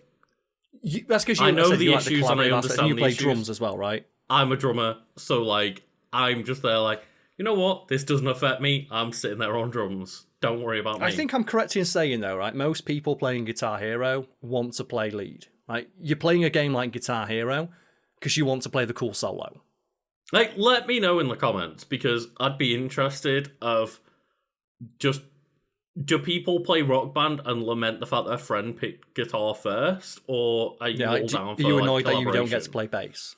Mm-hmm. Do you know who they are? They're the people who in like shooters pick support. Yeah, because that's the thing, right? It's like, I am I am the person that's like, no, I'm happy to play drums. Like, I'm sure a bassist's happy to play bass, but like, there are some people who want to be in the spotlight. They want to play the Maybe that's like the solid same guitar. mindset of like in shooters. I'll sometimes play support classes. Yeah, Some people just like they want to. When we're playing Marvel Rivals, we normally always default to support unless the slot frees up for something else, right? But in Guitar Hero and Rock Band specifically, it's like, no, I'm playing lead. Mm-hmm. Like, that's the most realistic representation of being a band as well, and it's have one fucking egomaniac who wants to be front and centre. And Karl, you Tell a me about guitarist. FIFA Street, though. I'd like to know the origins of FIFA Street, because it's such an interesting idea. I just want to know, just want to get it out of the horse's mouth. Are you a guitarist, Karl? I play guitar, not very well. I didn't say whether you play it well, but out of all the things, you're the guitarist, right? I can play guitar, and I'm learning piano. There we go. Karl's moving into his keyboard phase on Rock Band. I just want to be able to play one song all the way through, because I want to be one of those guys who, Joe, when you have those pianos in train stations, I just want to walk up to one and be able to sit and play it, and play a song from start to finish and stand up. And my thought process is, I've literally got the rest of my life to learn how to do this. So if I just practice like an hour a week, by the time I get to like 40, 50 years old, that'll be enough practice to do that. I don't care how long it takes, because it's a goal with no end in sight, because you can never master an instrument. You can only ever get better at playing it. What you should really do is learn the intro to one song and sit there and play it for 6 hours. It's like people on guitar, it's like dun dun dun dun dun dun dun. It's like, oh, you're gonna play the next bit now. Or the Under the Bridge beginning, right? Like the It's like, do you know the rest of it? No, don't. But anyway, Karl, coming back to FIFA Street, this is a sign of the times, right? 2005. Go for it. The game is commentated on by MC Harvey of the So Solid crew. Oh, the So Solid! I forgot they brought So Solid crew. I forgot that they got rid of like. I think FIFA always brings in like an actual commentator. I forgot they brought in like colour commentators to have like a more. We're going to use the language that the people Street version, urban right? edge. FIFA Street. It's like a street. The So Solid crew. The So Solid crew. Fuck my. What is So Solid crew even right? What's the song they did? So Solid crew are a British UK garage and hip hop collective originating from Battersea, London, which achieved wide success in the early 2000s. Oh, Lucas, right? They have so many members, Karl. I was just looking. This band has 30 members. Do you know what? I was going to joke like they're called the So Solid Crew, and I bet like there's another dance group or like hip hop group that could beat them up. I don't think anyone could beat up 30 fucking dudes. The So Solid Crew. There was a few around that time though that had like 30 plus members, right? Yeah. I can't remember them all. But Jesus Christ. Do you know what? So Solid Crew, fucking go for it. I'm looking at their. Oh, they did 21 seconds. That's it. 21 seconds to flow. 21 seconds to go. 21 seconds to flow. Yeah. Oh dear God. Go look up. Like, who'd be commentating it these days, right? If they remade FIFA Street, who would they get into? I hate to admit it, but what's his name now? It'd be the YouTuber, right? KSI. No, it'd be KSI. Yeah, it'd be KSI. They won't put one of his songs in though. No, if they wanted. If anyone out there wants to laugh, go read the comments of KSI's like debut single, because they are fucking brutal. Even his fans I'm gonna go bring him him up and just read him at random as we go through FIFA Street. Oh my God, Karl! I just went to the reception of FIFA Street. FIFA Street's Metacritic is like 60. I really enjoyed FIFA Street. Admittedly, FIFA Street 2 was a lot better. They refined it a lot. And I really enjoyed FIFA Street 3, but, like, you know, it's one of those of like... It's an acquired taste. It is, and it's similar to other Street titles. People may be more familiar with NFL Street, NBA Street. Like, they just had the idea of EA big, fuck it, we're going to take a lot of our different sports titles and make them arcadey and, like, Also, EA Sports Big did Def Jam Vendetta. Do you know what? Def Jam Vendetta fucking whipped ass. Speaking, like, there is like a genuine argument that is the blackest video game ever made. Of like, that is such like a celebration of all things hip hop. It's so good. But yeah, they did like the FIFA Street games, the NBA Street games, the NFL Street games, Shocks, which I don't know what the hell that is. It's a rally game. I think it was like a football game with like more arcade elements. No, Like FIFA Street. Shocks is a rally game, but then they did SSX as well, all the SSX games. Which fucking hell yeah, SSX. Just bring it back. Every single in one of those not games the is shit great. way. Yeah. Like FIFA Street, I imagine if the only other comparison is FIFA, and it feels so much less mechanically complex than FIFA, you can got a reason to criticize it. Also, we've not mentioned it, but there is a better version of FIFA Street out there, and it's Red Card Soccer. Like FIFA Street is fun, and I like because it's FIFA and they've got the it's the EA FIFA games before they became. Is it just football now? They call it like it's EA Sports FC. But when they had the FIFA license, they could get in the actual players, and I did like when they do the cartoonified caricatures of the players, where they would accentuate one feature, like Wayne Rooney, because he was just like fucking just Shrek. He's like an enforcer type character with like looks like a monster, whereas like Cristiano Ronaldo being very tall was like as a tricky character, who's very tall, and I like that. Honestly, I will send you the image. That was a FIFA Street 3. I will send you the image of the box art for FIFA Street 3 right now, and yeah, they accentuated some features on the characters. But I like the idea of like creating caricatures of footballers. Yeah, I was thinking like Peter Crouch, like really, really fucking tall, right? Peter Crouch got done so dirty. Well, think if they made FIFA Street now, what would Haaland look like? Yeah, they would have a lot of fun with that meme of him doing like the right, like the running forward with his like neck pulled forward, right? One of the funniest fucking things I've seen. There's like some girl on TikTok who like kind of looks like him, like not in a mean way, but like she just kind of looks like it. She has like the very striking features, like the really, really blonde hair and like the wide set nose and stuff like that. Like, she's a beautiful looking girl.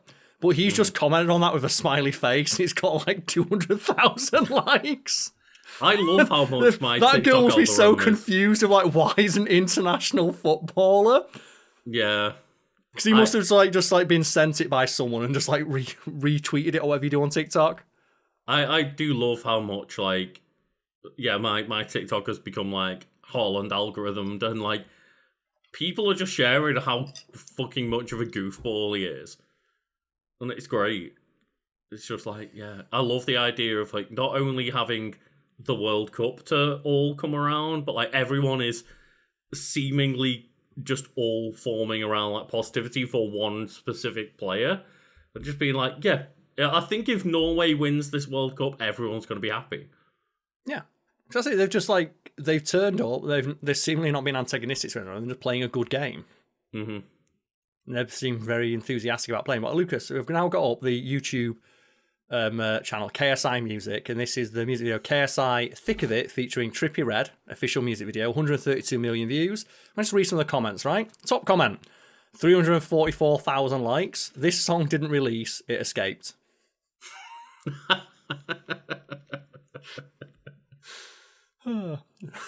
Another comment here, Spotify, want a break from the ads? No thanks.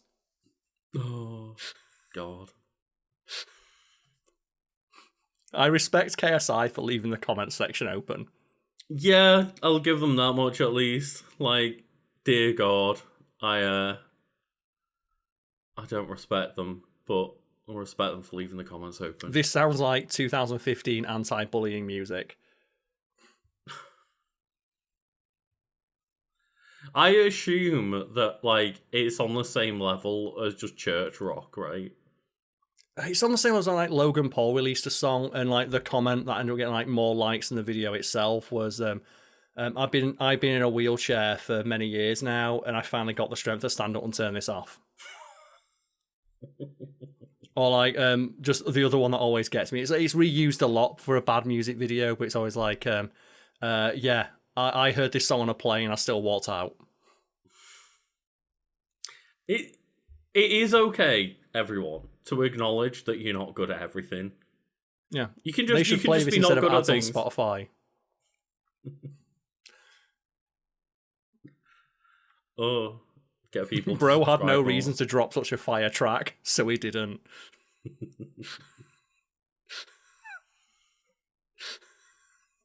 Oh. And there's something so whole like this, and KSI, from everything I've seen of him, just seems to be a huge egotistical prick, and it's so funny that, like you said, he's not. There's one thing he's not good at, and he seemingly can't accept that. Mm-hmm. It is okay to just admit that you're good at one thing, and it's playing FIFA. Like, top 10 most insane water slides ass song.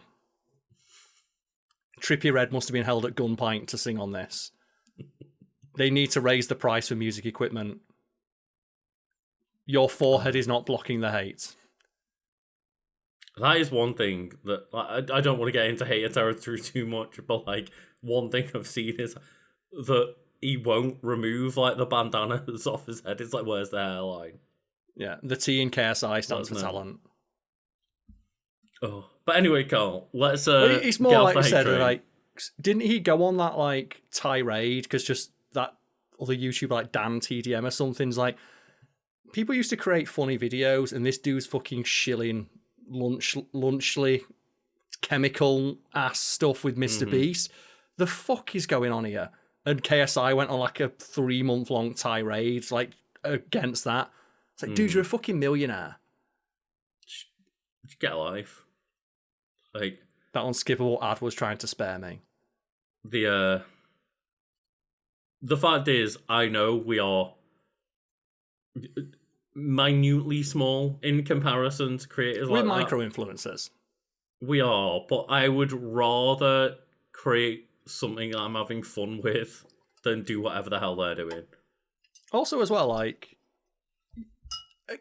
I've said this before, and it's in regard to no specific content creator, but I do respect them in a sense, or in the sense that they know how much their soul is worth. I wouldn't know. I wouldn't know how much money someone would have to offer me to become a completely different person and sell out on all my most deeply held beliefs. They do. And at least, like, you know. So, if you're a sponsor out there looking to send us a sponsor, do it. Send us an offer. See how much we are willing to sell out for. I say it's curious, right? Like, that must be nice to know that's how much your integrity is worth. Mm-hmm. And I don't see taking a sponsorship as selling out. Not sponsorship, but like...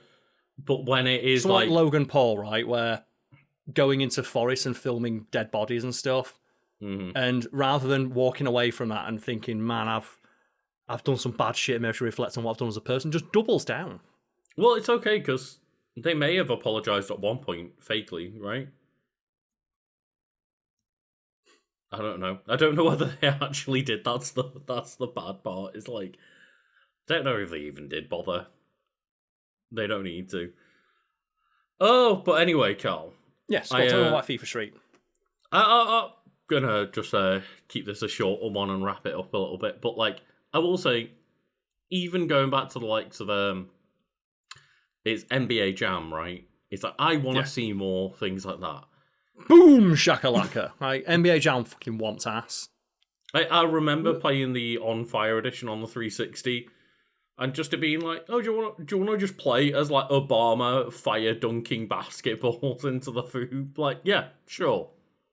It's like the simulation games have their audience. I don't understand why it's the biggest share of the audience. Like FIFA as a game, it's so focused on hyper realistic football and the simulation aspect. Don't worry, Karl, not anymore, because the newest FIFA game was a mobile game that was made within a few months, and it's terrible. But like the EA Sports FC games, yeah. Like whenever I played like FIFA, the only way I'd ever have fun is turning my sliders all the way up to full, so you kick the ball from the halfway line. Fair. Like turning like items on in Smash. I literally played EA Sports FC 26 like last week. It's on PlayStation Plus for free anyway, so like or included with the price. And I was like, yeah, I'll download it while the World Cup's on, while I'm still watching some football and stuff. I have a fine amount of fun with them.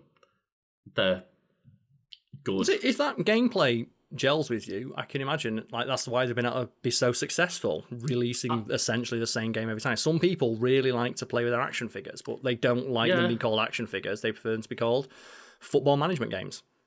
I like playing them. I don't love playing them. I much prefer if we were in a world where FIFA Street was still coming out.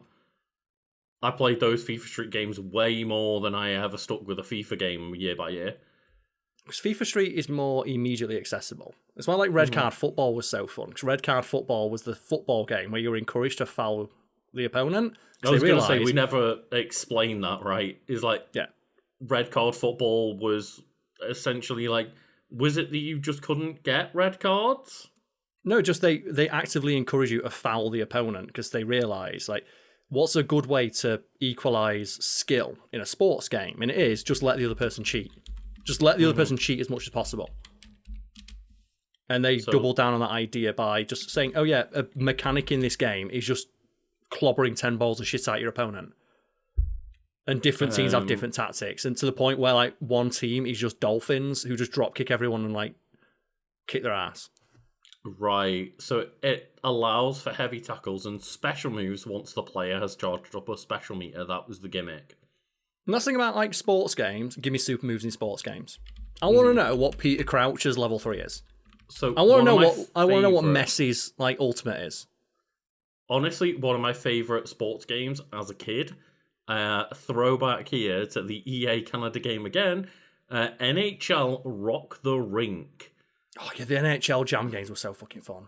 So that was a game where you like played NHL games, but the premise was that you get like extreme like super moves and stuff, which makes it more fun. Similar to like those Mario games, like Mario sports games, like Mario Tennis and Mario Soccer. Like, yeah, I don't know. The wiki page here is like very light on details, so I don't know the exact gimmicks of Rock the Rink because I know there's a lot of like, you know, fouls and fighting and stuff in hockey anyway. But I remember it being like the game where you got to, you know, do like a super move and twirl in the air and do like a super shot towards goal and stuff, and like similar to like the NBA Jam games and stuff. Yeah. I've said this for years. If FIFA and EA don't want to have two competing series in FIFA and EA, FIFA Street, and I'm going to call it FIFA. I know it's got a new name. It's FIFA. I always said FIFA should do what one of the NHL games did, where an NHL game had a mascot mode, where you had a team of like 3 mascots on a smaller field as a bonus mode, where it was more focused on aggressive play, where the mascots just fight each other and have like ridiculous stats. I've always said FIFA should have an alternate mode. Do you know what I'm saying? When you're in a shooter, it's like you want to play team deathmatch or domination or capture the flag. They should have schoolyard picks mode to lean into the schoolyard aspects of football that everyone who's playing remembers, like playing football as a kid in your back garden. They do have like an element of it. Clearly, they're like in that headspace. There's Ultimate Team. There's like a mode that I play. I don't know if it's new to this year or not because I don't play them all. I only dabble, but like there's a house rules mode where it was like, oh, you can have like a mystery ball and stuff like that, and I was like, okay, let's play one of those matches. And that's too random. But the problem was like it didn't affect the game enough. Like it was, oh cool, so the ball might be worth like more goals for this one. Like, but I imagine you're still playing like a full size pitch, right? You're still playing on a full size pitch, and when they give you a shooting boost or a speed boost, it's not significant. And it doesn't feel like mad enough to me. It doesn't feel arcadey enough to me. It still feels quite simulation like. And yes, and that's why I propose schoolyard picks mode, where just you start the game and it just brings up a random pool of like 20, 30 players, and you just pick with your opponent. Okay, who do you want as your striker? Draft pick. Same way you would on like the school field, right? Like I want Lucas for net and that stuff. And then you have like 5 and on reduced size pitch, like the FIFA Street games, and make it really arcadey and make it a lot faster. I'm not gonna lie, and Karl. I think you've already lost. You've put a 5'7" hero in the net. You're not playing on a that smaller much. pitch. And that'd be the idea. It'd be like schoolyard picks where you're playing like, a smaller field with like a smaller goal. And I always thought FIFA should do something like that, of lean into that nostalgia aspect people have for football, of playing in a random location without a full-size pitch, without regulation equipment. Yeah, it's kind of like what FIFA Street was, and I think they dabbled with like doing a FIFA Street-esque mode in the FIFA games at one point, like a few years back. Really but worked. Again, it's like you've got to lean full into what FIFA Street 3 did, which was super over the top. Like, people were just scoring overhead kicks from halfway across the pitch. Like, it needs to be ridiculous. It doesn't need to be 10% more extreme. It needs to be 200% more extreme. More importantly as well, it had walls around the arena so that it added a literal new dimension to play where you can kick the ball into the wall and pass to yourself, which is not something players can ordinarily do. They can't pass to themselves. But that added a new dimension to play, which offered up new tactics unique to that gameplay or that game style. Why I should shout out the game Rematch by the indie devs that made like Sifu. They're the Sifu guys, right? The cool Sifu fighting game, and like they then went to a football game, but it's also like, okay, cool, they're making a kind of distinctly different game where it's like 3 to 5 VV, be the same. And like all of the like tricks and stuff that you can do are basically like executing fighting moves, and like, you can shoot or dribble against like the wall. So you have that element of being able to pass to yourself or like bounce balls around the arena to make passes and stuff like that. Well, I think it's the thing that like similar to the Guitar Hero, example I mentioned earlier, like when people think of themselves playing guitar, they don't imagine playing rhythm in a mid-sized band that kind of gets some airplay and has like one top 40 hit. They're playing fucking lead guitar in a stadium full of screaming fans. Same like with football, right? No one imagines that I'm going to be the playmaker who plays midfield, consistent defensive, and I might set up the setup that lets someone score like a tap in. It's like, no, I'm going to dribble it all the way down the field, all the way past every defender, everyone on the field, and score an overhead kick on my own. Are you saying, that fantasy Karl, you have as a kid? that no one had the fantasy of being part of the So Solid crew? Of being one of those the 31st One of those 30 member? people. I imagine even with the So Solid crews, like, imagine the arguments of like, okay, who gets to do the freestyle on this one? It's like, well, there's 30 of us. Like, at what point do you just sit there for an entire song and do nothing because there's 30 of you? I imagine they had like a revolving cast of like different members had come in for different songs because they've got different artistic styles. I've got to imagine is that how it worked, right? Is like there's a talent pool of 30 people, and so yeah, who's our best lyricist? 5-6 people go on one song and it revolves, right?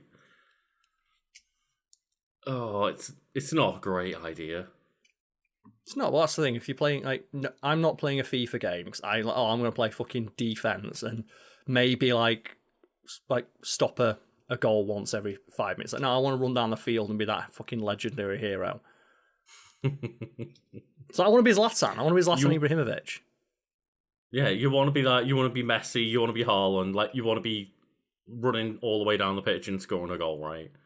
Yeah, so you want to be Zlatan Ibrahimovic. Like, probably the biggest arsehole in football, but probably also one of the funniest. Oh, definitely not the biggest. Up there. Ego-wise, I think he's got the biggest ego, but it's an ego that's earned because he is inarguably one of the greatest footballers to have ever lived in terms of like his sheer raw talent. Don't worry, Cristiano Ronaldo's right there too. The fact he's 40. I can't get over the fact he's 40. Yeah, he is an absolute genetic aberration in terms of like how physically capable he is at 40 fucking years old in a sport where people retire at 30. Like, true, but he's not playing well. Like, Messi is 38 and still doing actually good things on the pitch. I think it's more just like Cristiano Ronaldo's known for his physicality and maintaining that level of physicality at 40. Oh, it's impressive either way. Like, the dude is a machine. He's just not Messi. Like, it's a tough comparison. It's like, yeah. They're both genetic, like, like genetic freaks in the best possible sense, but from different perspectives. Right? So Cristiano Ronaldo, they've done experiments on him, and he has hyper flexibility in his tendons. They recover faster than ordinary ones. He puts on muscle faster than most people. He has the gene that allows him to put on muscle faster than most people. His recovery time for injuries is like through the roof. He's like naturally like 6'4". He has like a ridiculous elasticity in his leg tendons, which gives him like a vertical jump higher than professional basketball players and some Olympians. And then Messi, it's different. Where have you heard like why Messi is so good at football? No. Oh, one of the reasons why it's because he's like underfed. Like he was very poor when he was younger, and he was malnourished. And then they fixed that with like hormone treatment or something when he had like a football academy. But that kept him really short. So he has a really low center of gravity, which is why he's so good at dribbling the ball and it's almost impossible to get the ball off of. Because his center of gravity is so low that he's basically untackleable because he's so stable. And he can run at full speed while dribbling without tripping over. And it also helps that, he was like the cover art for this is Ronaldinho doing an overhead kick. Like the dude was in youth academy training with the likes of Ronaldinho from about like 11 years old. Yeah. Similar to the Wayne Gretzky, where someone asked him like, "How did you get so good at skating?" It's like, well, when I was like 6 years old and doing Pee-wee, I'd already been skating as long as I could walk. So I literally had twice as much experience as a 6-year-old at 6 years old. And he was also known as being very small, like so much smaller than an average hockey player would be, because it's a very physical sport. But because he was so small, his center of gravity was really low, which meant that he was able to turn on the ice like a fucking ice skater, not an ice skater, like a figure skater. He had the maneuverability of a figure skater with the talent and like knowledge and intuition of a hockey player. Yeah, it's really interesting to see like just people being at the top of the game, right? And like it's interesting to see just absolute physical fucking specimens. Like Neymar is just retiring from at least international football. And it's like Neymar gets kicked out by Holland, who's the new hot shit. And it's like, yeah, just seeing the new generation coming in and being like, just what's he's the like another one where just in terms of like just physical he's an absolute unit. Oh yeah, like a 6'5" fucking Viking over there. And there's that like a great story that went around like Norway refusing to let something as simple as food impact their players' form. So they shipped in like a couple of tons of like fresh fish and stuff like that, so they can eat their native diet and not like go eat hamburgers and feel sluggish. And the joke is like, no, it's just all for him. It's just all for him. They need to make a sacrifice to him every day. It's like he just wakes up and he's like 3 tons of fish. But yeah, it's he's Yorkshire, so it's like corned beef hashing, fish and chips. Fucking rice cake and fish, right? Oh, fish and rice cake. I like to think that's how Haaland does it, just fish and rice cake. If he's from Yorkshire, if he's anything like the way I was brought up with chips and beans. Yeah. Then again, if he had Norwegian parents, I imagine they made an effort to introduce him to his native food. Yeah, I can imagine so. Especially playing for his national team. It's very clear that he's got a great deal of national pride for his ancestral country, which is something that should be like acknowledged. And yeah, so the football and the Olympics are the few times I feel patriotic. I feel the opposite. I always root against England. Until we get to the quarterfinals, surely. No, I'm always sitting there like, fuck yeah, Scotland, beat the shit out of them. Like, Norway, I want to win. I think the only reason I don't want us to win the World Cup is because the worst elements of like footballing would be emboldened to never shut the fuck up about it. Yeah. And okay, for example, it's been 60 years since England won a World Cup. People to this day who are like 40 and literally were not alive when England won that World Cup bang on about it as if they scored the goal that won. Like pubs across the UK are full of people who act like they scored the winning goal. And they're infuriating to deal with. Every single like 40-year-old man in a pub is Bobby Charlton, Karl. Yeah, they all think they scored the winning goal. But it's one thing to be proud of it, but it's one of the things like bring up an achievement older than you are with so much pride as if you did it. I mean, there are people still alive that talk as if they were... I thought about the football team. There's one guy left who was on that squad. I was going to say there are people still alive that talk about the fact that, like, or seemingly act like they were fighting in World War One or Two, yeah. It's my favourite example. That was like... It's like, you're 45, leave it alone. And they told that they'd have fought in World War Two. It's like, I'd have stormed the beach of the Normandy. It's like, well, you can't even fucking read a newspaper without flipping your shit. Things like Robbie Coltrane did it once, where he was like, oh yeah, today's youth wouldn't storm the beach of the Normandy. It's like, you didn't. It's like, you didn't. Robbie, you were born in 1950. Oh dear. But yeah. So, end on this. I'd just say, EA, what the fuck are you doing? Bring back the big. Fucking back the big. I think it says a lot that initiative has been gone for like 20 years and people still bang on about the fact that... Do you remember when sports games were fun? No? Do you remember when they didn't just have Ultimate Team in to drain every fucking child's bank account? Wouldn't that be nice? Wouldn't that be nice? Oh. And I guess like the last thing to say is, go on England. Fuck England. Holland all the way. So you'll be rooting for Norway then? Oh yeah. If I knew the lyrics, against your national team. I'd be singing the like Holland, Holland. Are you honestly going to root against your national? Because I don't like football except on the international level. Fuck Harry Kane, Holland. You don't think we deserve? If you don't think we deserve it, that's fair. If you don't think if you think the other teams have put in more effort and there's more, they want it more. I just don't like England. Fair. I always root for the national team. I say it's one of the few excuses I get to feel actually patriotic about the country in which I live. It's one of my favourite attempts to actively root against my own country. Okay. So, I take it. So I like the camaraderie as well. Like, there's a pub near me that's specifically allowed to stay open late to show the game. It's like, I've definitely got to go in for the side. I mean, that's... The 1 o'clock in the morning start, no. 10 o'clock at night, though, that's just early enough where that can be a full day. That's another reason for me to fucking hate on it. I've got to work later on the days where England play. Last time England played, I had to pay 30 quid for a taxi to get back home because I had to stay late in work. Oh, do you know what's going to be great, though? I can't wait till I'm watching it. And I'm just going to send you a message of me half cut at like a pub watching it, and you're just going to sit on back of you at work of like... Oh, dear God. But yeah. This is why it's a good excuse to like socialise as well. I think it's a good excuse to socialise. I think it's been fantastic to see like how successful the World Cup has been in America and like how much they're embracing it. It's been like, as usual, Americans, if you don't know, this is why it's like every 4 years with the World Cup, the world literally comes together. You should join in. It's a lot of fun. It's a lot of fun. And I'm glad that you're all enjoying hosting us.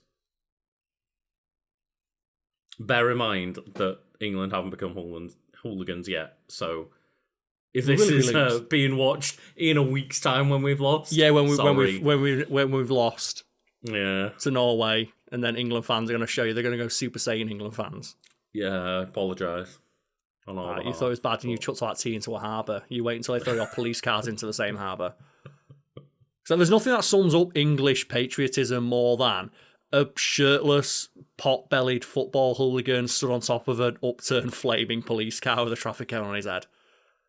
Right, to me, that's England. There's that, and then there's that photo of like the night out of the guy passed out in the gutter with a kebab on his head and the girl wearing a skirt that would double as a belt being escorted to a taxi by a police officer. Right, that's England. That's the country in which I live and I'm proud for. That's the England I want to see on the national stage because that's who we truly are. Unfortunately, truly is. Part of loving your country is loving its flaws. And criticising them. Doesn't mean you can't criticise them, but you have to acknowledge them. But yeah, thank you all for listening to this week's podcast. And hope you all go and watch England get lovingly destroyed by Norway and Ireland. You know what? It'd be fine. Be fine. Thank you all. Cheers.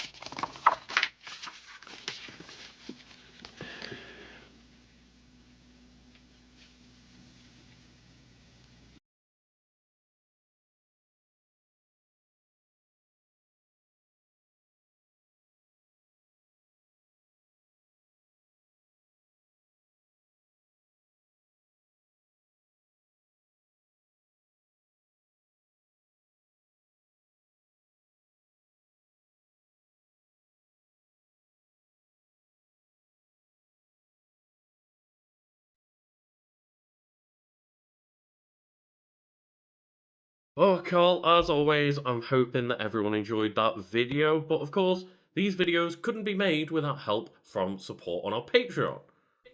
Of course, yeah, and hopefully you liked the video you just watched. We don't know what video it was, but you do. Isn't that fun? You know something that we don't. And the first person to shout out is Lirio. And I just mentioned, Lucas, the people watching this have knowledge that we don't. Mm-hmm. That reminds me of a great comment I saw on a YouTube video where I clicked it like 30 seconds after it had gone live, and just the only comment on it was, "Isn't it cute to think that we're all sat here watching this together?" And when I read the name Lirio, all I can think of is like some made-up Mario OC. Do you know, like, if the Mario fan base had like as many unhinged fans as the Sonic fan base? I'm like, this is Lirio. He is my like completely original like Mario OC. Do not steal. And it'd be like Mario with Luigi's color scheme. Yeah, so like when it's like, oh, did you see that there's like a third secret Mario brother in that Mario movie, like hinted at? And it's like, it's Lirio. It's Lirio right there. So I wonder if people are going to figure out like the secret third person we've got working on this channel. Is it Bonely? Carcass. No, we agreed it was Lala, right? Lala. Not Lala. That was the combination of our two names. Yeah, I don't know where Lala came from, because it's like when it's Vegito, and it's like, well, you just took Vegeta's name and put like one letter difference in there. Yeah. It's because, like, whenever I make a character in a video game, I always make a female character and call them either Wu-Tang or Karla. And who do we have to shout out next month, Rap? Be of evil laughs menacingly while the red glow shines on his face. Now your secret's out. Watch it, Top! I am not Top. I am Melon Lord! And Lucas, I do need to correct you because they've not spelled menacingly correctly. So it's like Menically. Oh, maniacally. You need to read the mistake. Oh, yeah, it's maniacally without an A, so it's like maniacally. And you do need to read it out as it's written, because that reminds me of one of my favourite like behind the scenes stories from Futurama, where one of the most realistic sounding line readings is from Billy West as Fry, when he says like, "No, I'm aren't," because it was written that way in the script, and it's supposed to show that Fry's an idiot, like he doesn't use proper grammar. I heard alcohol makes you stupid. No, I'm doesn't. Actually, but you can hear in the take Billy West like just going, "What?" No, I'm doesn't. And they left that take in where it's like, "No, I'm aren't." Yeah, like it's weird though, the power of your brain from like, obviously they say that as long as you kind of get the right length and structure of a word, as long as like the first and last letters are the right ones, your brain does the work for you, kind of thing. And I think that's a great example of that just happening then. Yeah, it's what your brain expected to see, so that's what like you read.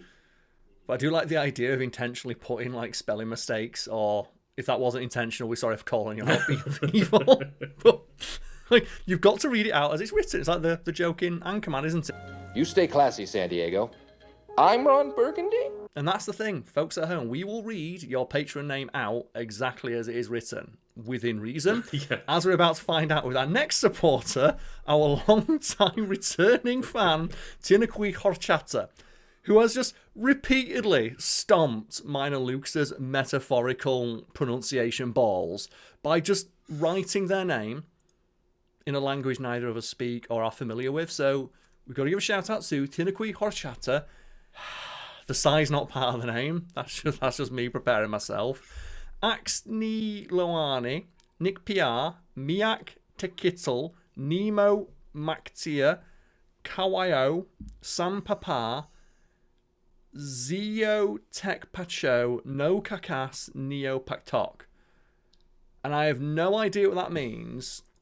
And I'm very, very sorry. But the fact that Tinakwi Horchata is a returning supporter makes me think they either don't mind or they find it funny, and I hope it's the latter. Yeah, and I want to clarify that when we say that we won't say certain, horrible things, we have to also acknowledge we don't understand other languages. Yeah, like, we'll read it out as best we can, but I don't know, like, the correct pronunciation for, like, I believe it's Nahuatl, which I know I'm pronouncing that wrong, because a friend of mine who's from Mexico originally said, Karl, you've been pronouncing that shit wrong. It's like, fuck! Just one day we need to start getting, like, an interpreter in. I wait for someone to just put in, like, a sign language guide, or just put, like, just throw mad shapes for 30 seconds, like, Let's go. Oh, and speaking of throwing mad shapes, Karl, I've got more Nightcore moments ready for you. The thing is, I like Nightcore. I've got no issue with Nightcore. No, I have no issue with Nightcore either, and hopefully their continued support shows that Rosalind Memphis, who we have to shout out once again, doesn't mind the fact that you keep just throwing random Nightcore songs in for clips of all of them. Because I just keep trying to find the best version of Walking Memphis I can, and everything gets copyright struck except for the Nightcore remixes. And I do remember the one time that I did try to play Walking in Memphis, and I have gotten better at piano since then. And the other song I've been learning most recently? I've got no clue. It is Siren's theme, or Siren's theme, from Expedition 33.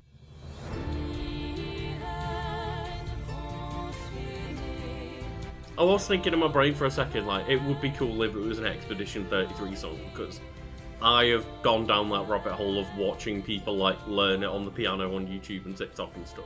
Yeah, I've had a lot of fun. That's like the first song where I'm able to play like with both hands. I'm not able to play like chords on both hands yet, but I can play like almost getting to the point where it sounds like a real song, and I'm really happy. Maybe I'll put a clip of that in next time if Rosalind's members continue to support us, because I'm not quite confident yet. Another couple of days of practice. I practice once a week, and maybe I'll be there. And we're not shouting out a person next. We're shouting out an epic story in the same of Gilgamesh or Beowulf. Glancing down, B can see a part of his face has fallen off. The plate hits the ground with a metallic clink. And I do get the feeling like it's not falling off, it's falling. And I get the feeling that they ran out of characters and had to sacrifice one letter from one word. And Karl, I actually think reading them both back, maybe we got B of Evil and B of Awesome's like chronological order wrong today. Yeah, so let's correct that now, and it'll be my reading first, followed by yours. So let's try once again and see what the full story is, shall we? So, glancing down, B can see part of his face has fallen off. The plate hits the ground with a metallic clink. B of Evil laughs maniacally while the red glow shines on his face. Now your secret's out. Like, eventually someone will piece together that entire story after watching like a year of our videos and clipping out the end bits. Yes, but Lucas, who do we have to shout out next? Well, Karl, we have someone that could maybe rival the bees in terms of power, because the ghost army has grown once again.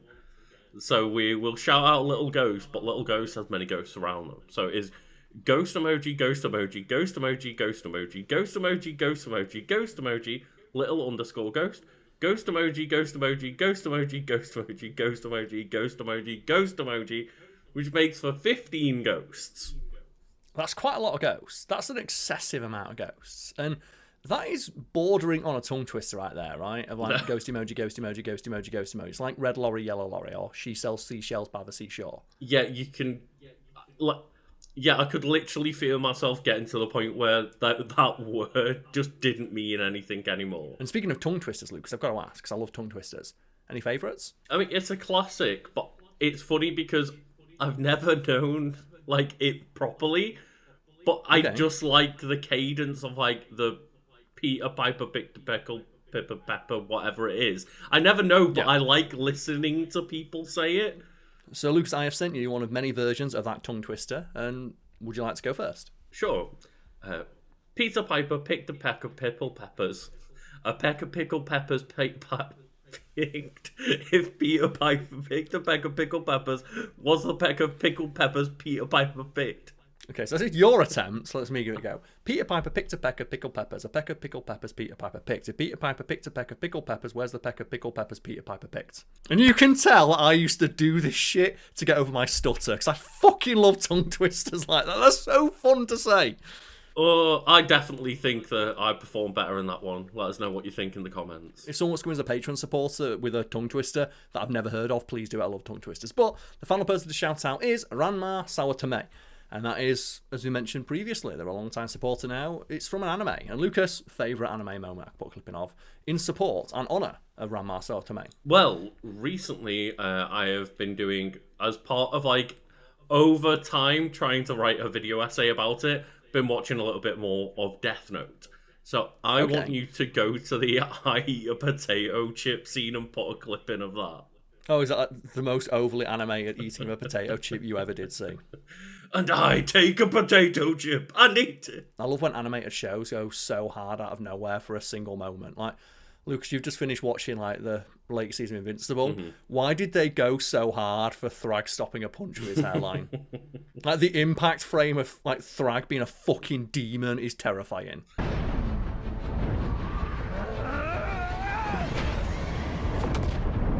And that is the final person to shout out. If you would like to join the ranks of these heroes, nay, I say legends, you can go support them on our Patreon, or, as Lucas mentioned, you can do what? You can obviously just watch the end of this video, but you can also just go check out anything else we've done or share this. You can share for free, tell your friends about us. Yeah, or you can just take everything we said, all the jokes, and then just pretend they're your jokes. That's true. I've had that happen before. That's a story for another day. Cheers, everybody.